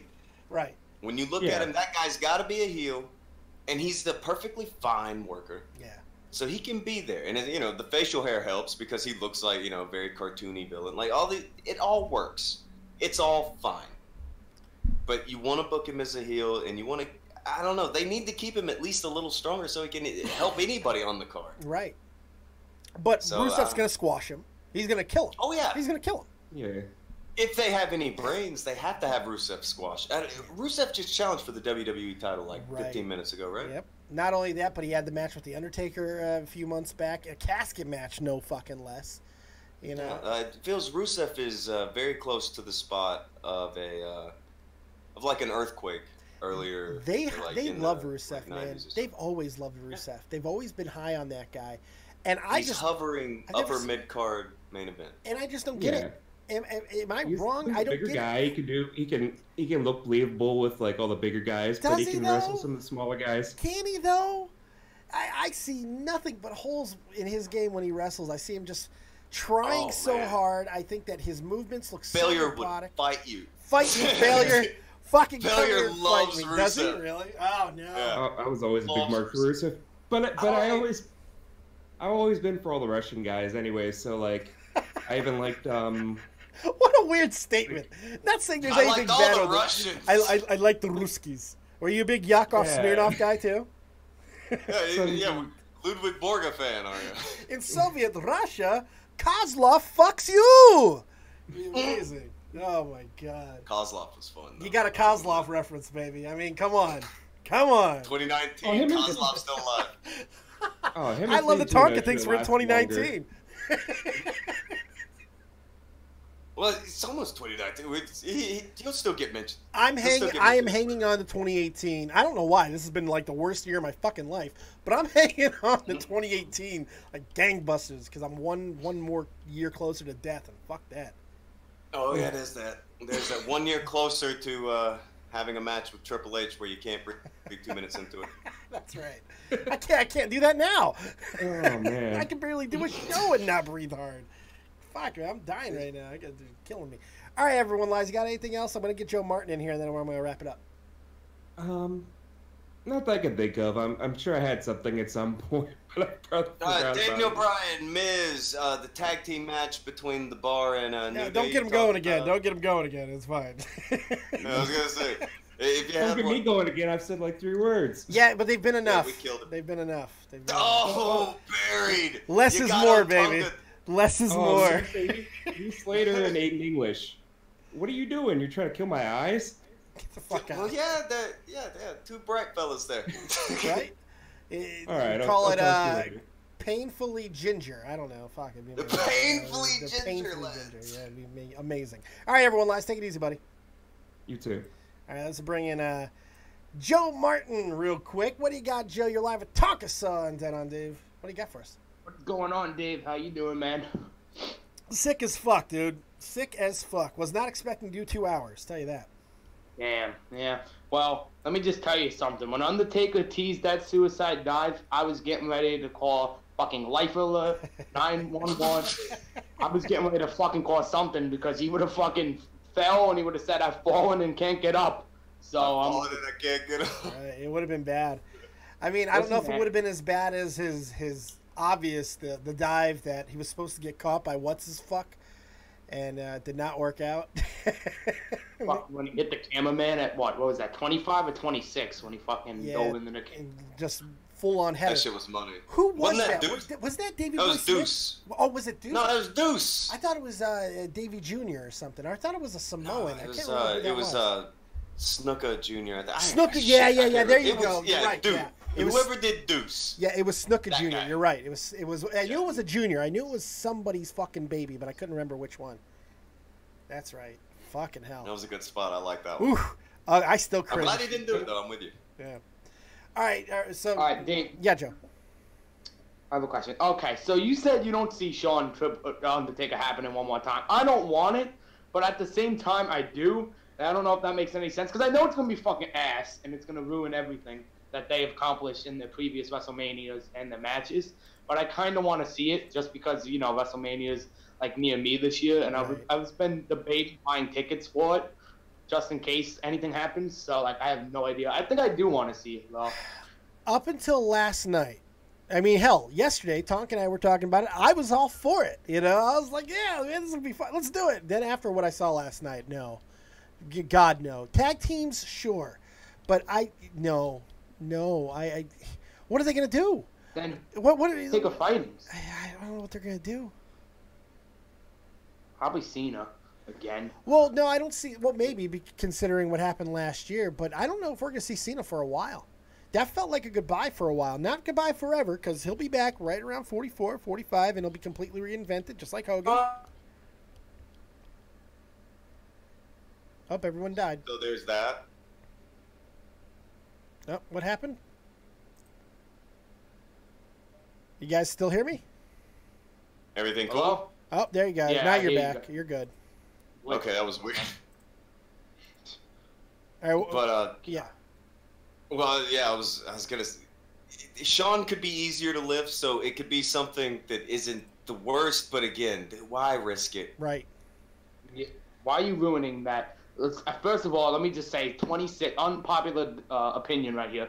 WrestleMania 26 match just a little better than 25. I might be crazy, but I think the 26 match was better than the 25 match with Shawn Michaels. I'm with you. I like the second match better than the first match. I know everyone puts the first match over as the legendary one, but I like the second match better too. I agree with you. Yeah, just way better. All right, Dave, thanks for taking my call, man. Fuck Boston. We're going to fuck them up tonight, and go suck my nuts. Yeah, you got David Price. Good luck with David Price. You guys needed to beat Sale. I mean, I don't know. Anorexic fuck. He should eat a cheeseburger. Okay, Dave. Thank you, man. All right, talk buddy. to you later. Thanks for the call, pal. Look at Later, that. man. Joe Martin, back old school. Used to be the biggest pain in my ass, but that's how you give a fucking quick, concise, call.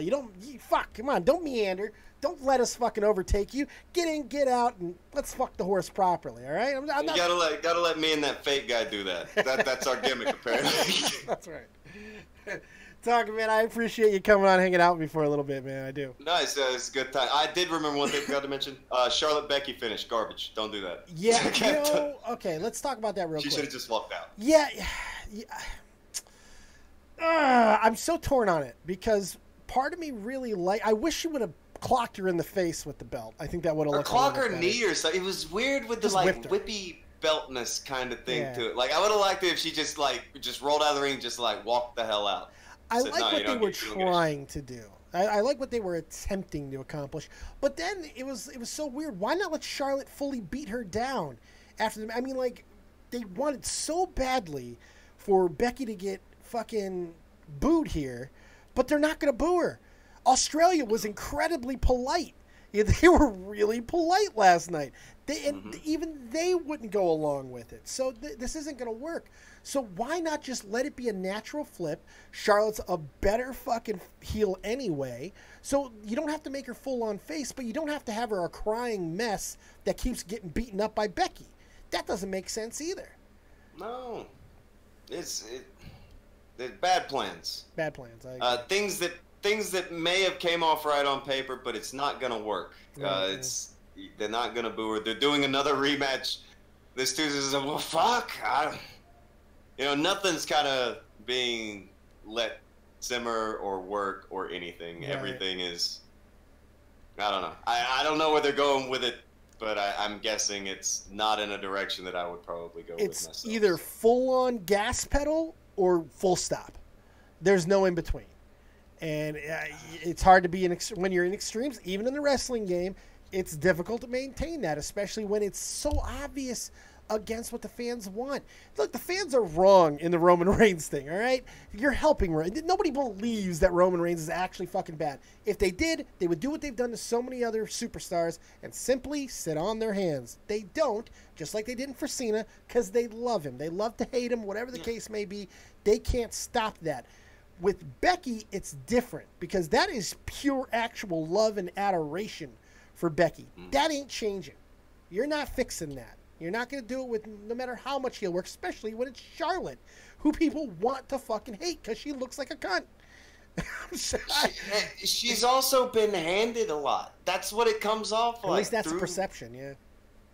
Yeah, through the angles and everything, it looks like she's been handed her spot. Meanwhile, you have Becky Lynch, who she kind of carved her own path, and then you have wrestling fucking royalty there, where it looks like they were destined to be given this. Of course it comes off that way. Yeah. I don't know how else it was supposed to come off. Yeah, it's just weird. Ben Young and Chess obvious heel and baby here. I don't know what the game plan is for these people. Ben Young says, be a double DQ on Tuesday to set up for Evolution. Fuck, I hope not. I hope that please. It's bad enough. Wait, those are the two that have no match. Yeah, I know. They don't have a match, and so it's got to be them, right? I fucking hope not. Because it's bad enough we are definitely getting Rousey and Nikki Bella, but shit, do we really have to sit through that shit as well? I mean, not that it's going to be a good match. I just don't want to see it again. I'm over it. Totally over it. Yeah, they've kind of... There were a lot of people who were hyped for this a month or so ago. Like, they loved the idea of the feud. They loved how it was going. Now, people don't dig it anymore. They're dead. They're absolutely dead. It's a damn shame. But it shows the state of how they promote things. It's just not... It's not working. Agreed. Not all the time, at the very least. No question there. No. All right, Talk, I'm going to wrap this bitch up, man. Thank you so much. Tell the kids where they can find you and all that good shit. Oh, it's... doing Morning Kumite every day over on the Tonkasau channel, well, every weekday. Tonight, we're going to probably watch the UFC event over on the Grapple Vision channel. Okay. I have a good feeling that Khabib is going to make me money. Ooh, you're betting on the big guy, huh? Oh yeah, Khabib is. I might want action. I might want some action on that. That's the thing. I want some action. I'm thinking about covering it tonight as well. I haven't decided yet. Yeah, Connor's the favorite, so betting on Khabib, it could make some money. I definitely think it's. I don't know. Every time I say it's gonna be a long, drawn out fight, it'll end up getting fucking ended in seconds. Connor can't do long drawn out. Yeah, no. I mean, he did against Diaz, but Yeah, fair play. Fair play. Yeah, but we'll see. I don't know. It's gonna be a great. I think it's gonna be a good show. UFC's primed for. They need a good show tonight, by the way. Desperately. They're gonna do. I think they're gonna get it. Yeah, I think they are too. I think they're gonna get a good show tonight. I might send you a prop bet on Twitter at some point. I don't know. We'll do some sort of embarrassment bet. I don't fucking know. That could work. Because I have no money to do the betting, but I can embarrass the fuck out of myself like no one's business. It's what right. If Connor wins, then I'll throw $20 on here on Monday. Oh. Next show you're doing is Monday. Yeah, I'll be on Monday. Yeah, I'll be on tomorrow. There you go. I'll be on tomorrow. I'll throw $20 on. Yeah, I'll throw $20 on tomorrow. What if I lose? What do I got to do? Do you have one of the Khabib hats? You got a lot of hats. I got do you got a hat that looks like his? I do not have a Khabib hat. No, I do not. I don't know. We'll figure something out. Funny hat. All right, we'll figure something out. All right, sounds good. Thanks, Talk. I appreciate the call, bud. Yeah, take it easy.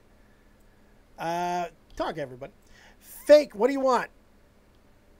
You motherfucker. Why did I fall for you? Why did I fall for this? This is bullshit. Get out of here. I hate you. Go talk to Joe Martin. There's your punishment. All right. Thank you guys very much for hanging out. Was not expecting to do 2 hours. I feel a little bit better than I thought I was going to feel, and that makes me optimistic about playing some Assassin's Creed. But here's what I think I'm going to do. I think I'm going to take my ass over to this couch, and I'm going to play Assassin's Creed Origins, and I'm going to finish the main storyline. I'm going to finish the fuck out. I'm just going to grind the shit out of it. Maybe I'll come live when I feel a little bit better, when my back feels like I could sit. I'll come back live on Twitch, and I'll start playing. By the time UFC starts, I'd like to be playing Assassin's Creed Odyssey, and hopefully we will. But I want to get as much of the story as I can done with Origins. In the last few days, I just have not been able to do that. So that's the plan. Thank you guys very much for being here. I do appreciate you hanging out. Make sure you continue to like, subscribe, share the whole motherfucking thing. And we will see you next time right here on Dead on Dave Live. Keep it copious, folks. And remember, as always, if you don't have talent, have talented friends like Tonka, like GunCannon, even like fake-ass Twat for the amazing thumbnail that we got today. We'll see you next time.